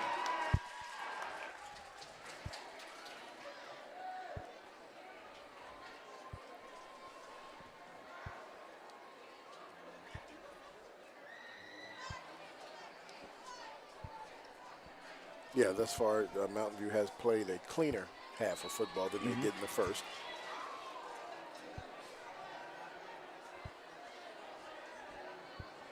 All right, another handoff. And this time they're able to bring him down on initial contact after only a couple-yard gain on the play.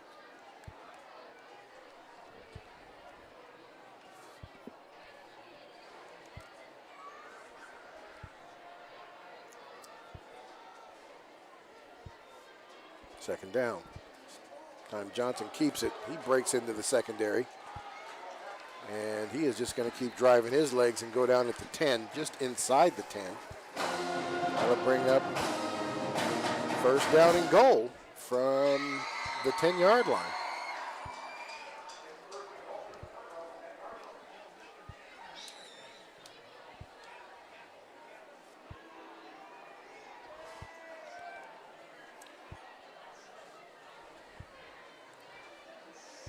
Another handoff again. Nice run as he decides to cut that upfield.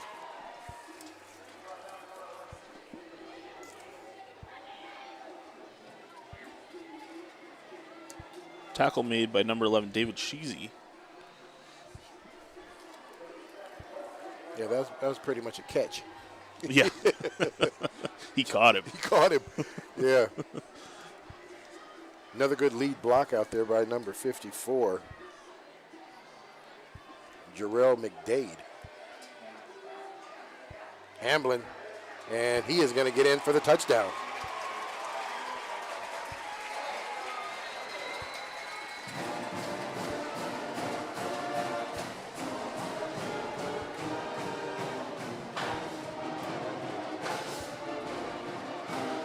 This quickly can be pushed to a 2-score ball game with if they were able to hang this extra point on him.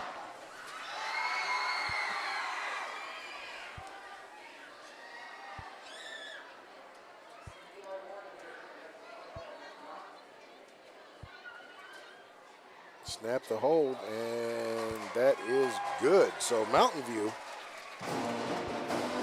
making the third quarter all about them. 21-12 now.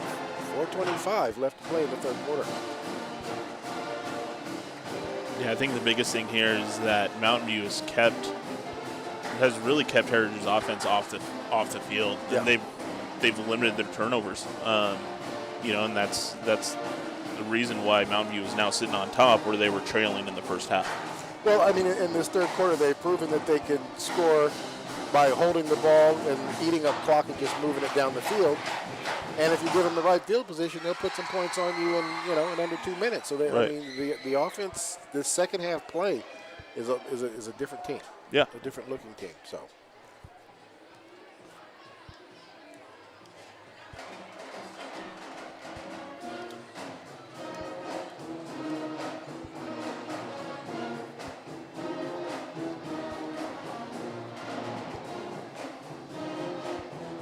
All right, here set up to kick the ball off again here from the 40-yard line.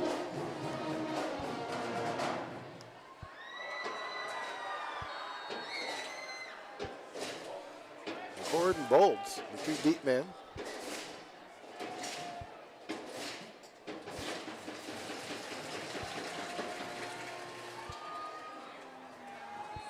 Another deep kick that's going to go into the end zone. And Heritage ball on the 20-yard line.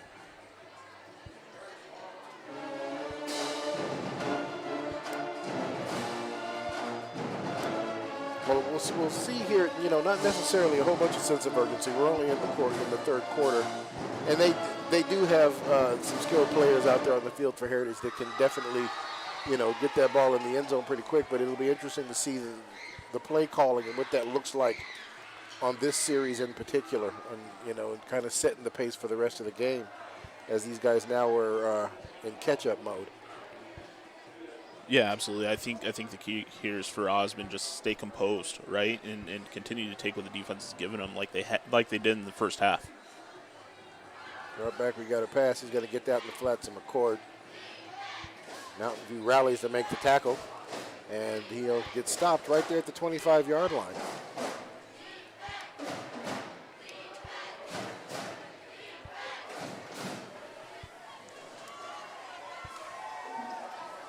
Good shot of Evergreen entering the stadium. And Evergreen in new uniforms. Well, new to me, we'll put it that way. All black with gold letters, shiny gold helmets, good look. It's a great look for everybody but us. Right. Those shiny letters are hard to read from up here. Especially at night. All righty, we got a handoff here right up the middle. Nice job. Good block on the outside, but they're going to get flagged for holding. Keaton Bowles gets a nice little run, but his receiver didn't do any favors because he got penalized for the hold. Yeah, and that's a shame because I think that hold was made well away from the ball. No, it was right there in front of his face. Okay, well, I missed that. Yeah, I was wondering if he was going to throw the flag. I was like, oh, okay.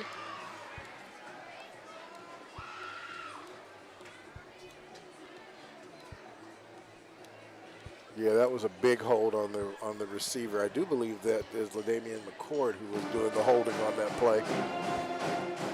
It allowed Bolds to get the corner and then take off. So we'll back him up 10 from, it looks like the 32-yard line.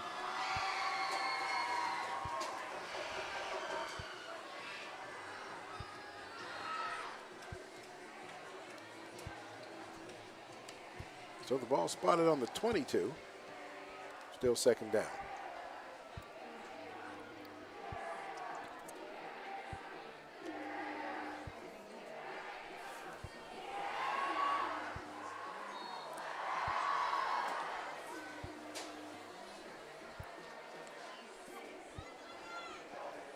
All right, making sure they got the play call down right.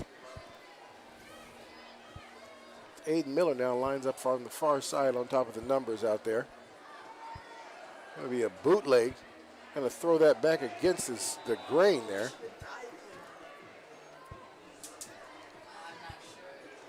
McCord, the intended receiver, would have only gotten a couple of yards out of that if he did catch it.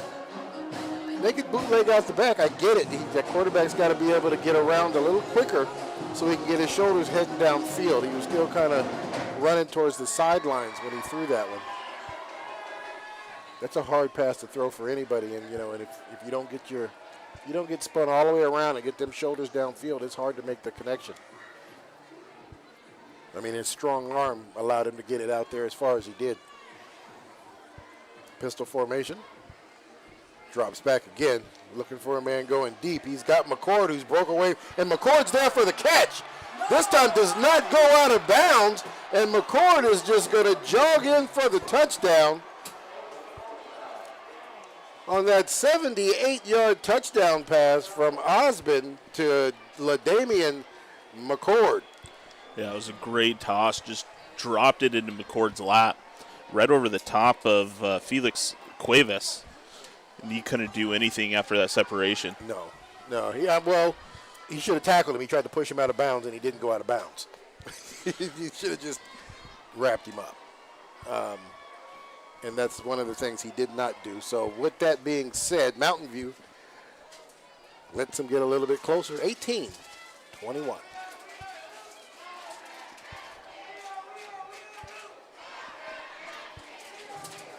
Heritage going for two. This could bring them within a point here.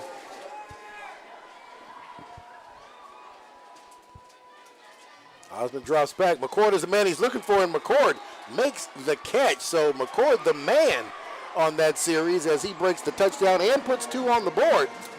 We got a ball game again. Heritage 20, Mountain View 21. Yeah, we certainly do.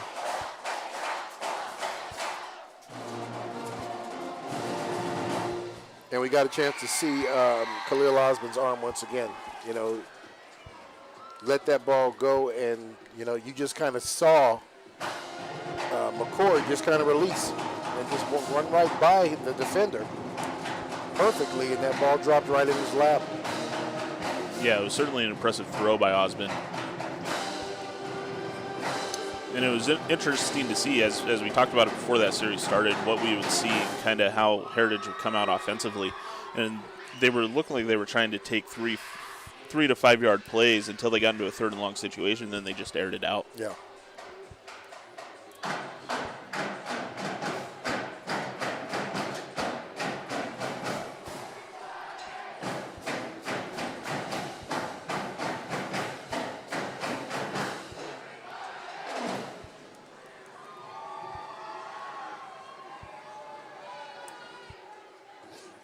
Definitely have to credit the T-Wolves offensive line on that 3rd and long play, because Mountain View had their ears pinned back. They were coming at him, and he was able to, you know, kind of step back and let that one go. Have enough time to let his receiver run underneath that one and catch it for the TD.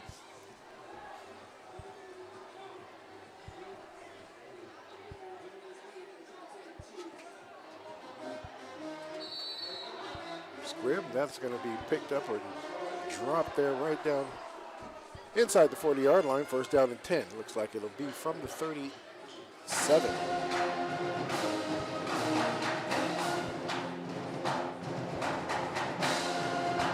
.310 left to play in the quarter. Heritage pulls within 1.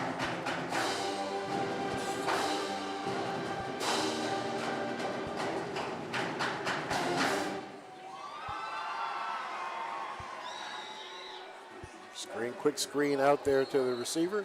That's going to be Jacob Martin. Aiden Miller there to make the stop. Both players get up a little slow. Yeah, that one's going to hurt a little bit. Like he took a helmet to the backside. Yep.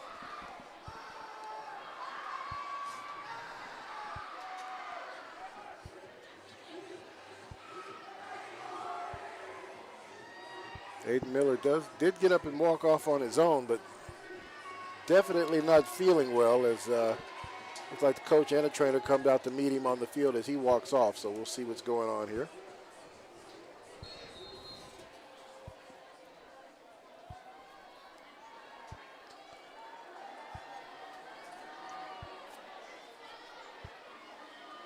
Handoff again. Nice job in blocking up front as the Kamau just once again refusing to go down.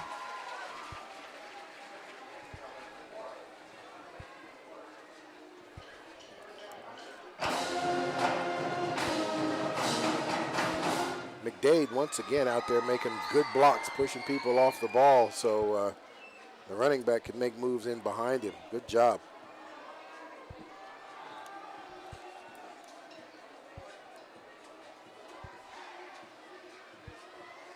Go route, trying to hit the receiver down there, and he is not able to bring it in, but there is going to be a flag. We'll see if that's going to be a pass interference call. Martin, the intended receiver, not able to bring that in between 2 defenders, but he almost got it. Yeah, it looks like LaDamian McCord came in. The call is pass interference. It's like McCord playing safety just come in and just didn't quite find the football before making contact.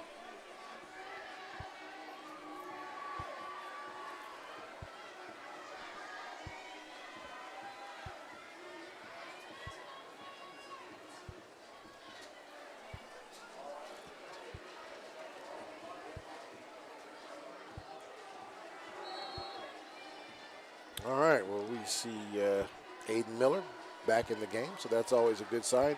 Double handoff. This time it looks like Heritage was waiting on that as J.J. Thompson is stopped as soon as he gets the handoff. He's going to lose some yards on this. Lose a yard, put it that way. 2nd and 11.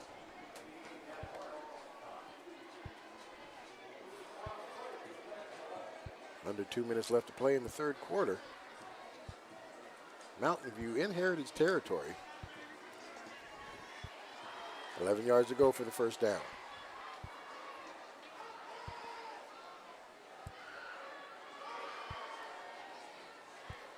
Another handoff, but it looks like we are going to have movement there on the Mountain View line. Somebody in a bit of a rush to get to their assignment.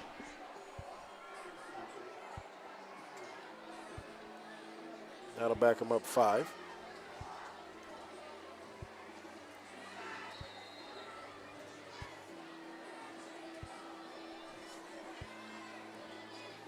Yeah, this is Heritage's opportunity to get a big stop. Yeah. They're going to have to stop number 2 if they give him the ball. Mitch looking for another receiver, and they've got a big screen play. There's a lot of room to run, and McCoy does a good job on an open field tackle there to bring him down, but we've got another penalty flag right there on the 20-yard line. We'll see what's happening here.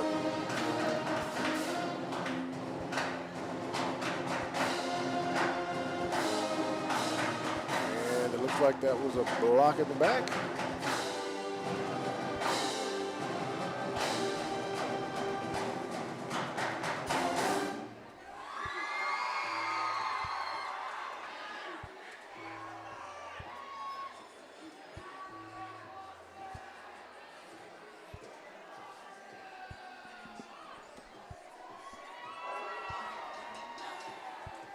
So 10-yard penalty is going to push him back to the 30-yard line, bring up 2nd down. So what would have been a good play for a first down now brings up still 2nd and 11 again.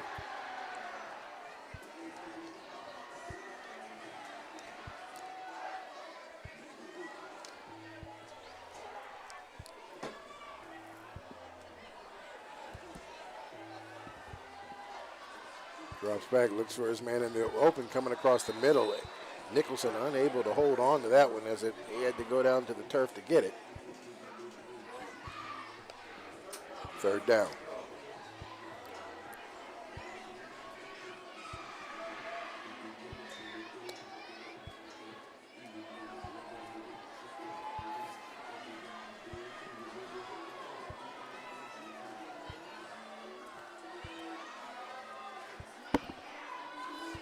Seconds left to play in the quarter, I'm sorry. 15 seconds on the field clock.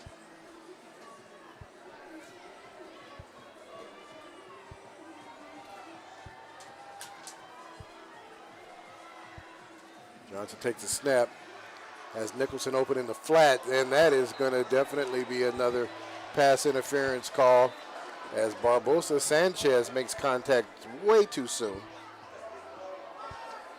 on Aiden Nicholson, so that'll give him 10 yards on that one.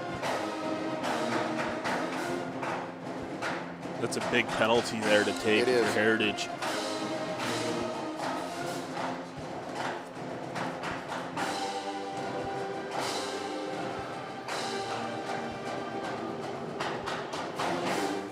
Thomas listed at 6'2". I mean, not Thomas, Nicholson listed at 6'2". They don't have the heights for the Heritage, but he does look like he's got him by at least 3 or 4 inches. All right, they got 2 receivers into the boundary over there. A handoff as he steps back inside, turns on the jets, and he's going to blast his way in for another Mountain View touchdown. 15-yard run, and Mountain View stretches their lead.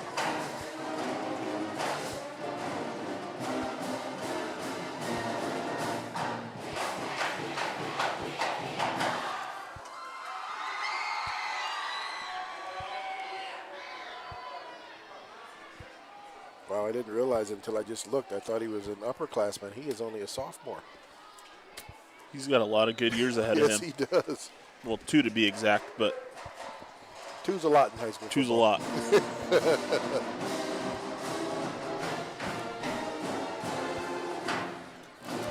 And as only a sophomore, he might get taller, but I tell you what, he will most definitely get heavier and stronger. Absolutely. In a 5'8", you think he would get taller? Yeah. I mean, I guess you don't know, but the way he's running right now, I mean, he's going to continue to be a force to be reckoned with. He's dangerous if he gets stronger. Absolutely.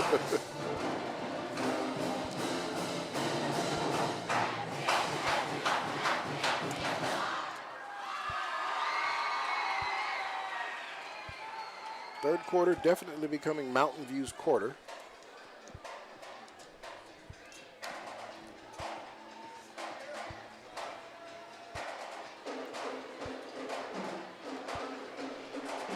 Yeah, we'll see how Heritage answers this. I mean, this is a 1-score game now. Yeah. That Heritage converted the 2-point conversion on their last score.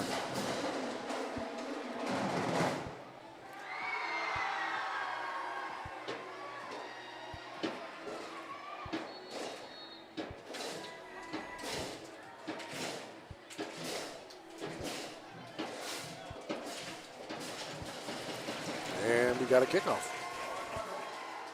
This one will be returned this time as McCord picks it up inside the 10. The 10 finds the outside. Nice stiff arm on J.J. Thompson, but Thompson doesn't let go. Get back to about the 30-yard line. And we've got penalty flags. Late flags. We'll see if there was some extracurricular going on over there and who got caught.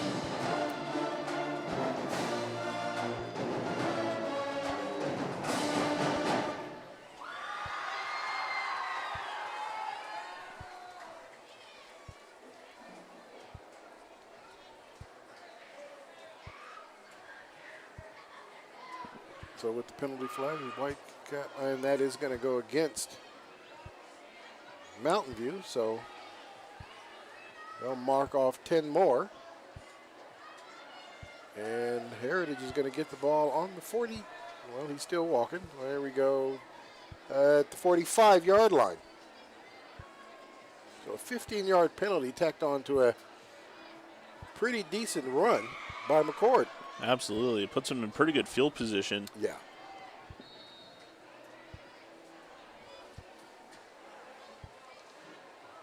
Osmond's arm can definitely reach the end zone from here.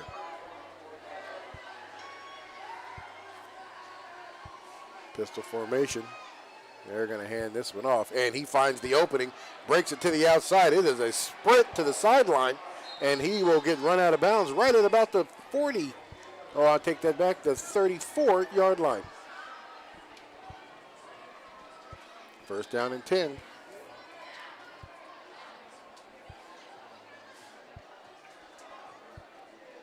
No Laundry on the field, so legit run there. Chains move.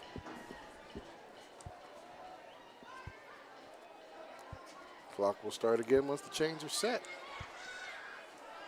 No, I take that back. They did run out of bounds, so it will start at the snap. 9 seconds left to play in the quarter.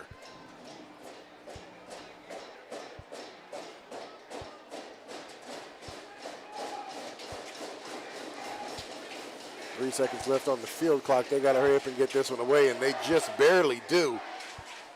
Once again, open for the middle, and he brings that in, but not able to keep his feet inside.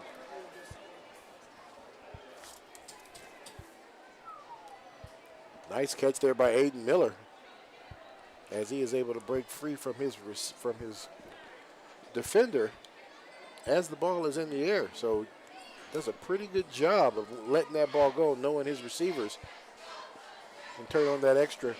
Absolutely. To get under that pass. That was a good job there by Miller getting underneath it, just ran out of field. Yeah, and that's exactly what I was going to say. You know, the Heritage receivers certainly have speed to create separation. Yeah. And we are going to have movement. This time it's going to back him up 5. Miller a little anxious, kind of leaned into that one. Alex Plummer comes onto the field. Play a little defense.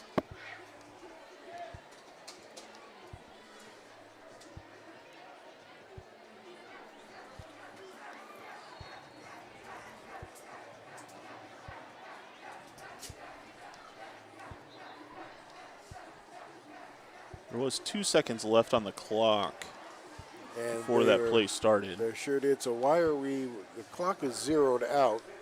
So I guess they're going to have one more play in this quarter. And that play is broken, so that didn't help anybody at all as they lose even more yards as they run the third quarter out. No, I think he was looking for Bolds there. And Bolds was looking at him. And at that point, they were looking at each other on that one. They're going to have to take the sack, and they're going to.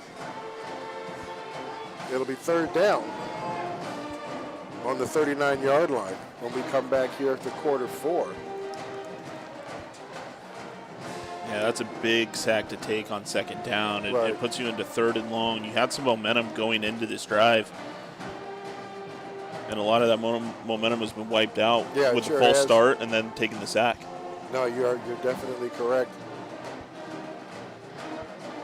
Got to give the third round, if you will, to Mountain View. It was third quarter was all Mountain View right there. Heritage is definitely going to have to. By no means are they out of this game, but they're definitely going to have to slow Mountain View down in this fourth quarter. Yeah, and that's been the story all night, right? Yeah.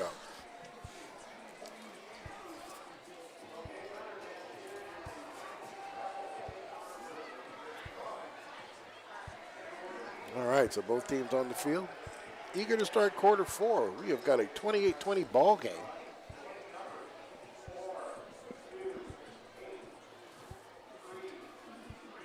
Heritage starts the fourth quarter with a 3rd and long situation.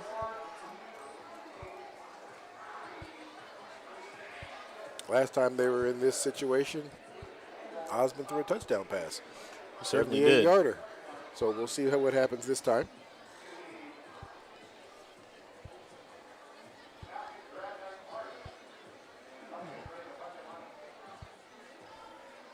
Move the ball back towards the middle of the field here.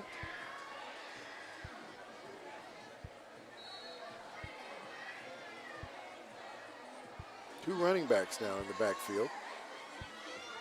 Osmond drops back. McCord, the receiver, he is able to pull that one in. Going to bring up 4th down as he does get down to the 35-yard line. 4-down territory, it looks like, for the T-Wolves. Yeah, I think if you're Heritage, you're hoping to get a few more yards than what you did on the last play. Yeah. This time, pistol formation. Osmond drops back again, looking for a man. He is going to get his hand hit as he tries to deliver that ball, creating an incomplete pass. So they're going to turn this ball over on downs, and Mountain View is going to take the ball over on their own 35-yard line.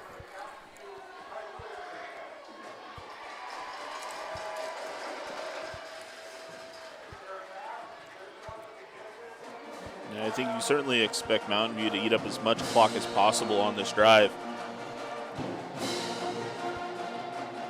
Most definitely.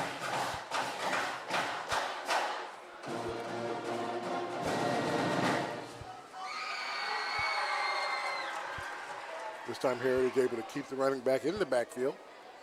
He'll lose a yard on that play. 2nd and 11.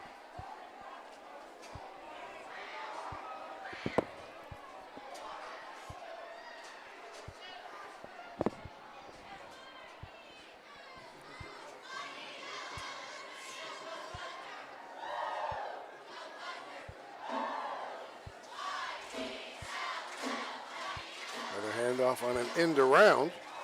Blocking setup out front. And it looks like he'll make it to about the 38-yard line before he gets run out of bounds.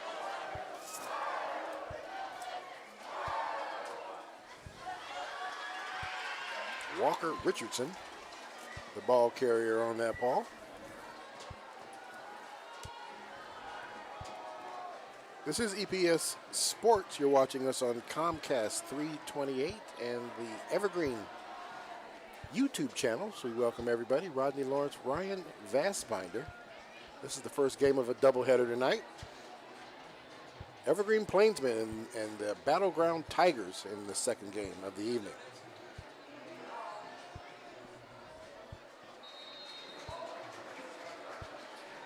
Nice run again, just refusing to go down, even after contact. Does always seem to fall forward, which is a very good trait for a good running back. That will bring up fourth down and about a yard to go, and they're going to bring in a different set of skill players.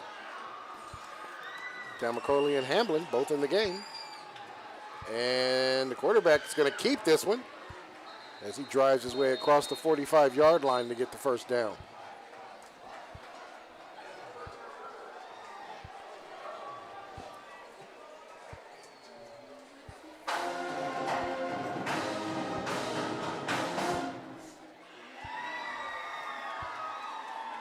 Mitch Johnson, only a junior, so he'll also be back next year as well.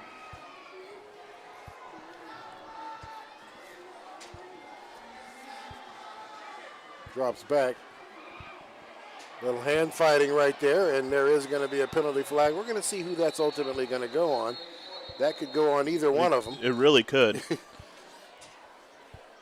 This hanky down here, though, on the 49-yard line was certainly thrown first, so we'll see what the officials come up with.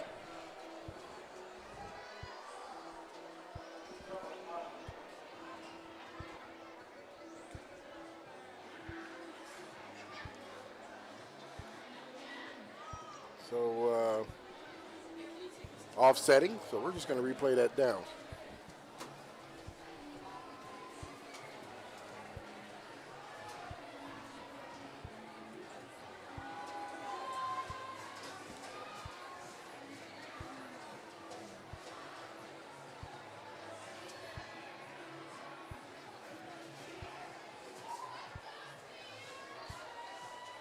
So first down and 10 from the 46-yard line.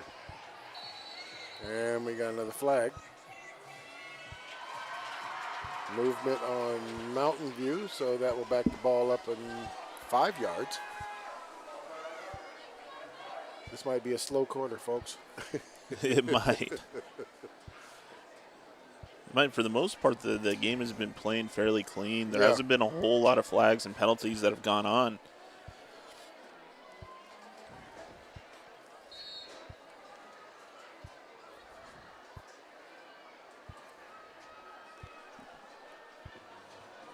All right, so game clock, field clock down to 17 seconds.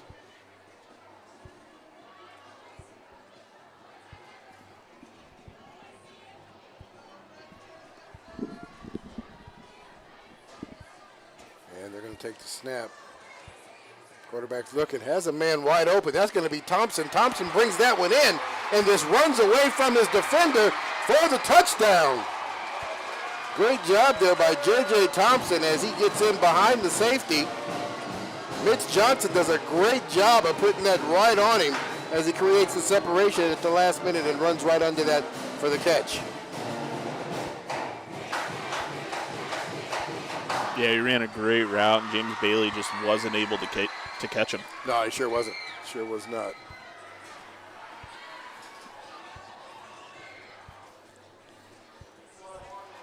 Mitch Johnson doing a great job of staying there, kind of stepped up in the pocket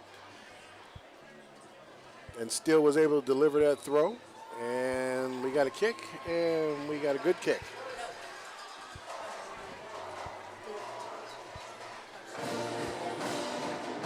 As Mountain View takes a 15-point lead. That's a big score. Yeah. Coming into the fourth quarter. That is a very big score coming into this quarter. But Heritage has shown that they can score fast, so we'll kind of see what's going on. They kind of shot themselves in the foot on their last drive. They were doing well. And then the penalty and then the mistake in the backfield that gave them, the big loss. Right. They gave them a third and just way too many to deal with. So we'll see. Yeah. It's not over yet. No, I mean, and it really wouldn't surprise me if Heritage comes out and airs it out on the first play of this drive. You know, once they receive the ball, kind of see what happens, see what Mountain View gives them.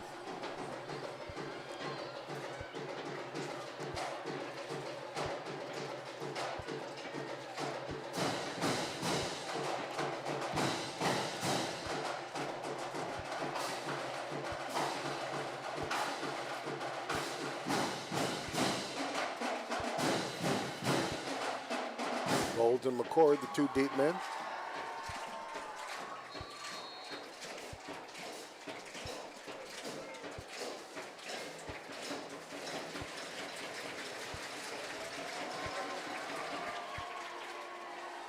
And this is a returnable from the 5. McCord right up the middle. And he'll go down inside the 25-yard line.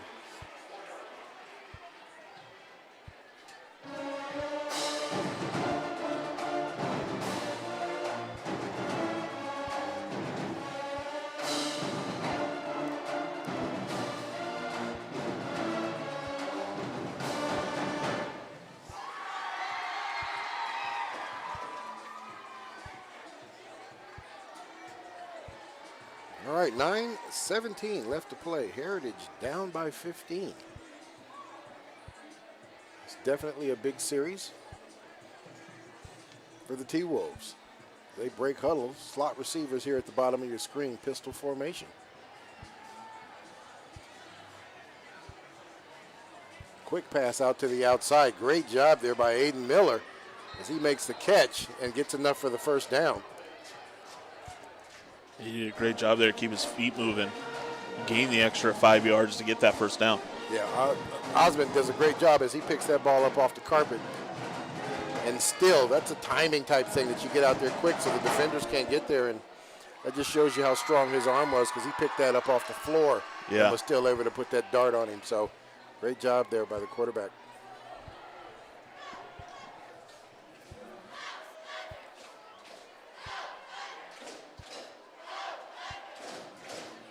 Drops back again, steps to the side. He's looking for McCord.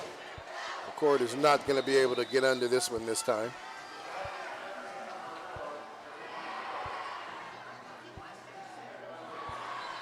McCord looks like he's slow to get up on the far side.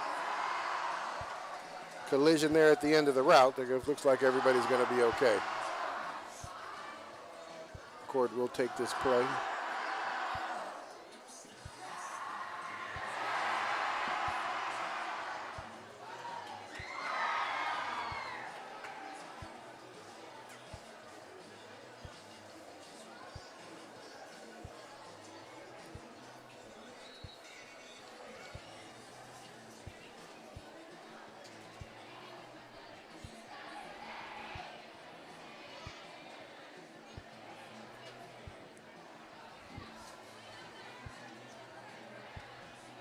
Slot receivers this time, and he's going to get that ball out.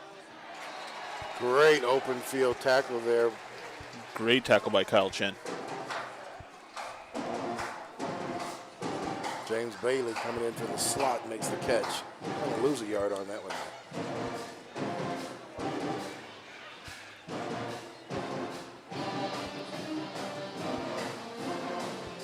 Big down here. If you're Heritage, you're looking to at least get 6 or 7 at the minimum.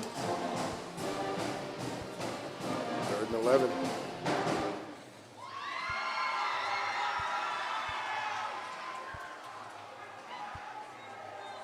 They got to make it to the 47-yard line for the first down. Drops back. That ball's almost picked off as there's a misunderstanding between McCord and Osbin on that play.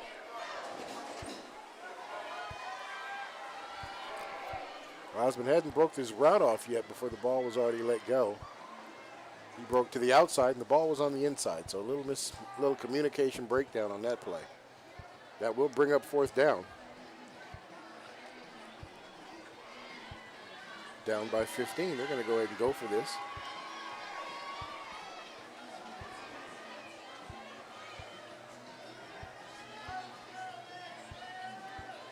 And they're going to drop back. And he is not able to get that ball out of his hands as Alex Plummer there gets credit for the sack. Heritage is going to give the ball up on downs inside the 30-yard line. Yeah, that's a big sack by Plummer that could essentially seal this football game. That is correct. That is correct. Big defensive play there by Plummer.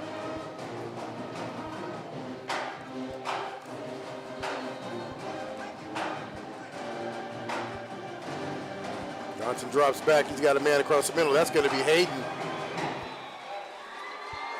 Hayden runs a nice skinny post right there in the middle of the field, makes the catch, goes down inside the 2-yard line. 1st and goal.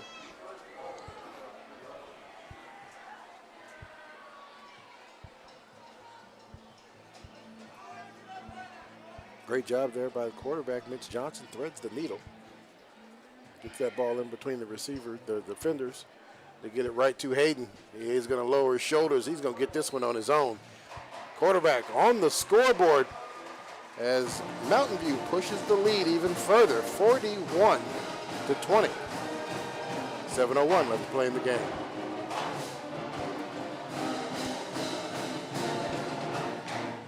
Big play by Alex Plummer. Big play by Alex Plummer. Absolutely.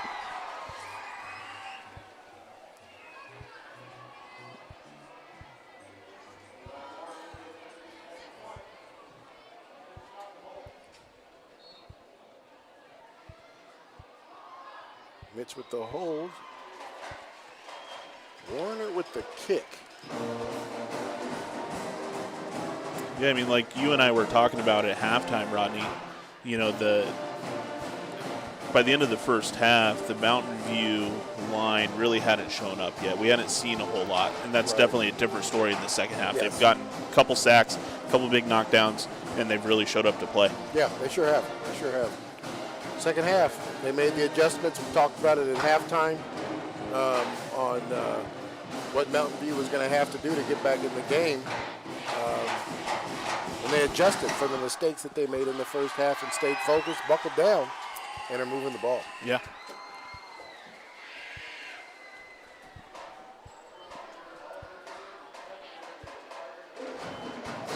Kudos to Heritage. Much better showing tonight than they showed last week. But you can't take away when you know, the pieces of that they have on the field came out and played some ball tonight. I mean, you got to give credit to LaDamian McCord. You got to give credit to Scruggs. You got to give credit to Miller. And Osmond did some great things out there. They just missed opportunities when they had them and couldn't stay on the field. Yeah, and I think the biggest thing, too, is that they still haven't been able to stop Mountain View's offense. There you go.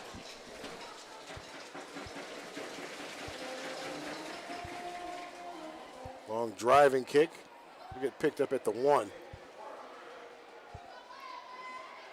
Cord spins out of initial contact, but it got taken down at about the 26, 27-yard line.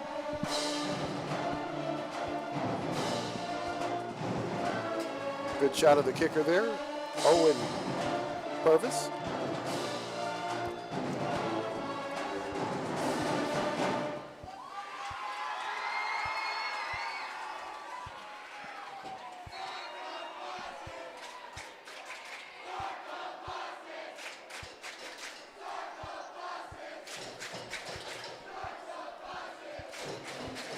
All right, Mountain View defensive line ready to go here.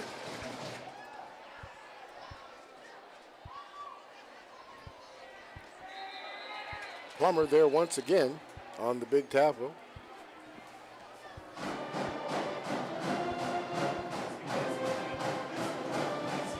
They'll get about a yard on this one. 2nd and 9.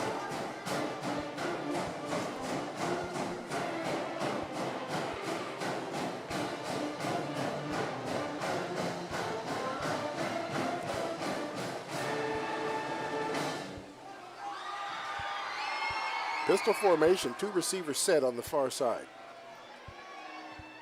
Osmond flare route. Bowles not able to get anywhere. He's going to lose 2 yards on the play. 3rd and 11. Good tackle there made by, it was C.J. Hamblin that came over the tackle. Yeah. So for the 3rd series in a row, Heritage has had to deal with a 3rd and long situation, which is never good odds, especially when you have a defensive line like Mountain View and how well they're playing right now.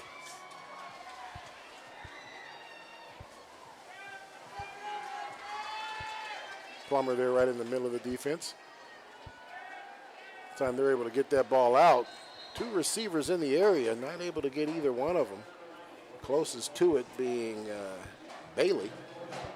And that's going to bring up a 4th down. This time they will go ahead and kick this one.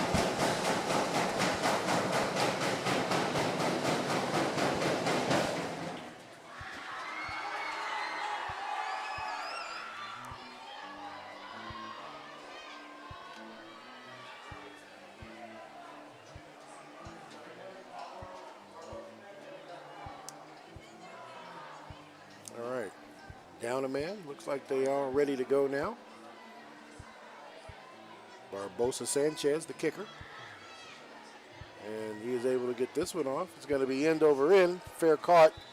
And they're going to take the ball just inside of Mountain View territory. 1st and 10 from the 49-yard line.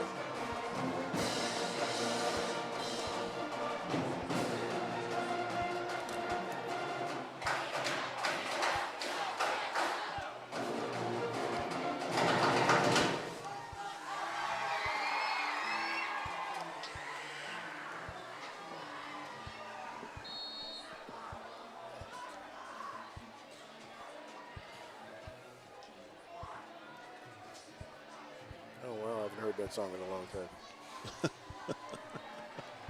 This time quarterback under center.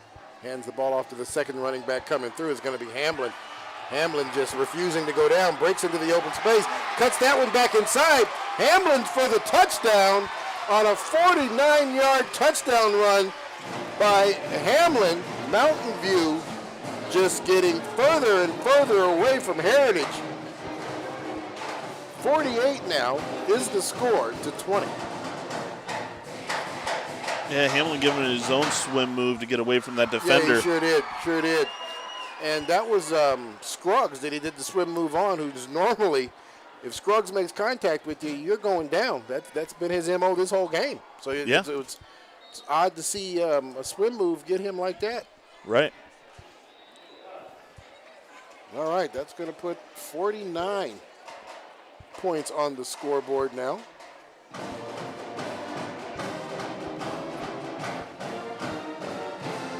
Heritage team seem to have stalled here at 20 points. See if they'll get another opportunity here to get the ball back, see if they're going to be able to do something. One of the things they have to get out of is that 3rd and long situation. That is killing them. It is killing them, and I think the big difference is that in the first half, they were able to go ahead and complete those passes on 3rd and long that got them out of trouble. And they haven't been able to do that in the second half. No, not since. You're correct.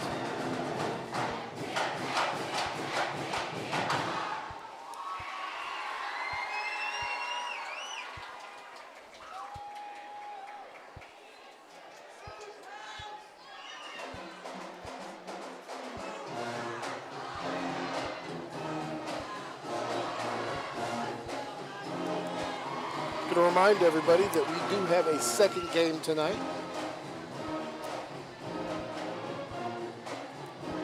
In the newspaper, it probably said the game was going to start at 7. That is most definitely not going to be the case, but it is the next game.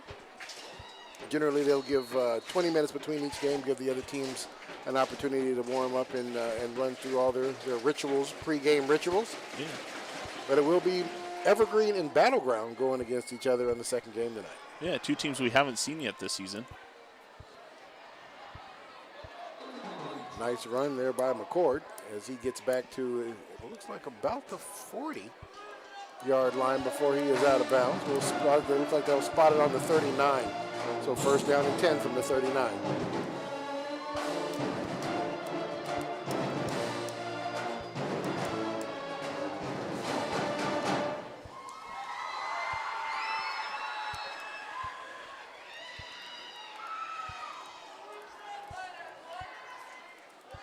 No, we've seen Evergreen already once this year. At least once this year. First games, yeah, we did see them. Oh, first games we did see Evergreen. And Battleground, this is going to be our first time to see Battleground, so hope everybody will enjoy that game.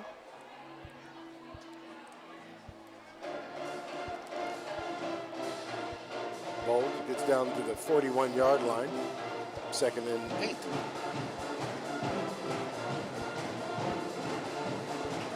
Good shot there of the Mountain View band.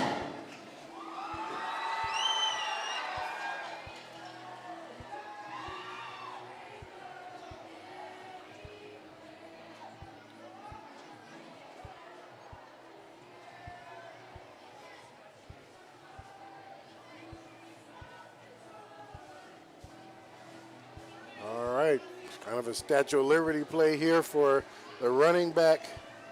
Bowles does a good job. No penalty flags on the field. He gets into Mountain View territory, moves the chain, 1st and 10 from the 45-yard line.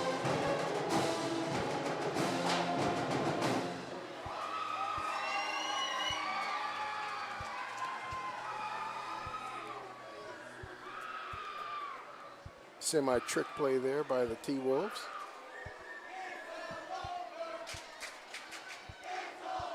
Pistol formation. Osmond hands that one off again.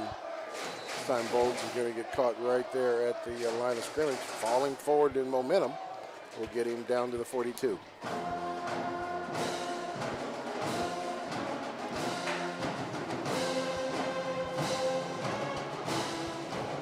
Bailey replaces Barbosa Sanchez.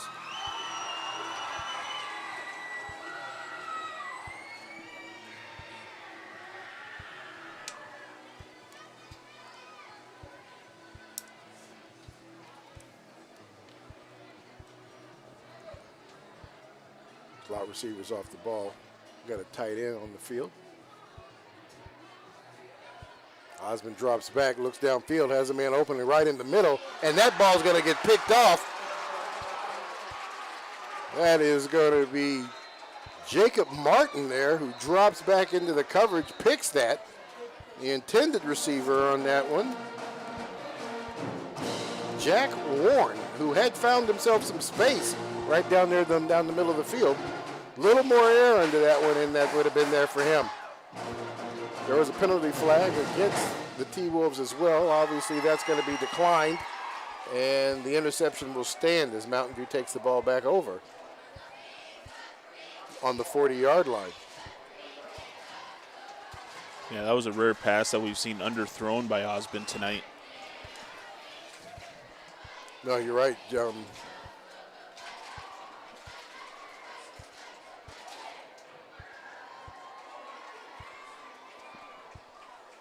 Jacob Martin just played center field on that one, just kind of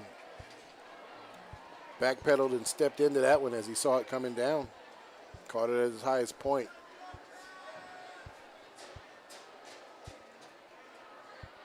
Handoff. Running back steps back inside of the block, and he is going to do a nice stiff arm as he gets down to the 25-yard line. That is Tamakoli. Nice hard running back. And patient young man as he uses his blockers to run interference for him.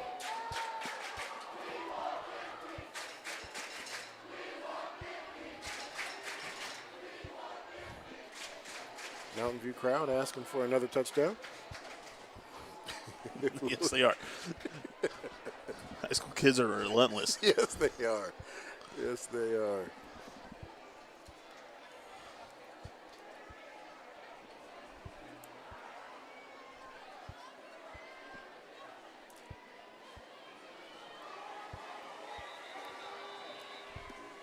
Okay, well, clock on the field is running.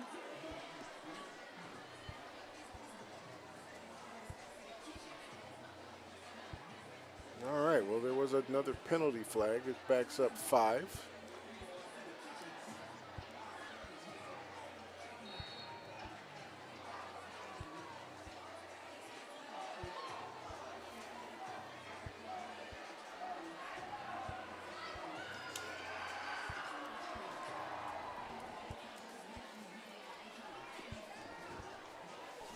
Clock stopped at 2:10 left to play. Field clock at 5. Quarterback under center. He's going to hand it to the first man coming, and he is not going to get much out of that one before he runs into contact.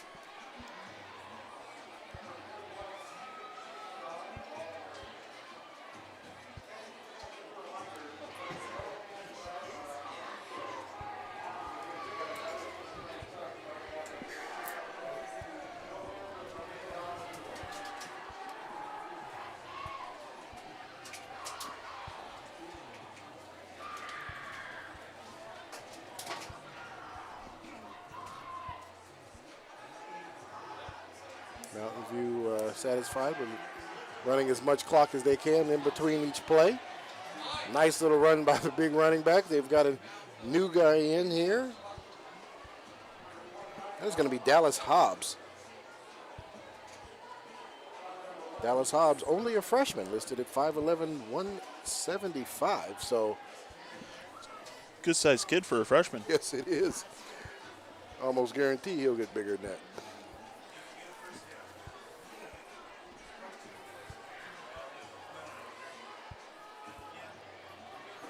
Possibly one more play after this. New quarterback in the game as well.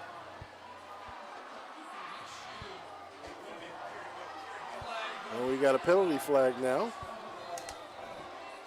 Number 41, who's that? And he's also a freshman, so some freshmen getting some looks tonight. Mushu, Christian Mushu, if I pronounced that correctly. Looks like Kieran McCarter came into the game as well. To replace someone on the line. And new quarterback, Cash Cook, number 4. That penalty was on the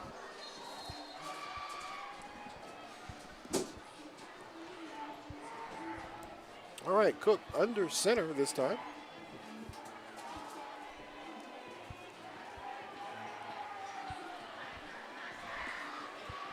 And they are not going to score here. That does not look like the plan. No, that is not the plan. They let the field clock run down to almost 2, so there is really no need to run another play, as they will let the remaining 15 seconds of this game run itself out as all the teams head towards the middle of the field. Hey, Mountain View started off slow, punched in the mouth early. Definitely woke up in the second half of this ball game and played mistake-free ball for the most part.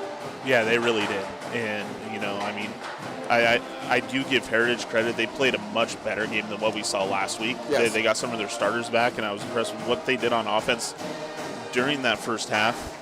I think they got tired a little bit. They got ran over in the second half, but they showed up and they played a decent football game. No, they sure did. They sure did. They've definitely got some pieces on their team that can definitely put them in situations where they can win some ball games this year. So we wish them good luck. Wish both clubs the best of luck at the remainder of the season as we get into the league play and get ready for who's going to make it into the playoffs and all that fun stuff as we get into October here. Like I said, remind everybody there is a second half here. Game 2, Battleground and Evergreen going against each other. We will not go offline, but we will go, quiet here for a little while. We want to thank you guys who joined us here for this game on Comcast Channel 328 and the Evergreen School District channel on YouTube. Rodney Lawrence, Ryan Vassbinder, EPS Sports, and we'll be back for Game 2 in about 25 minutes.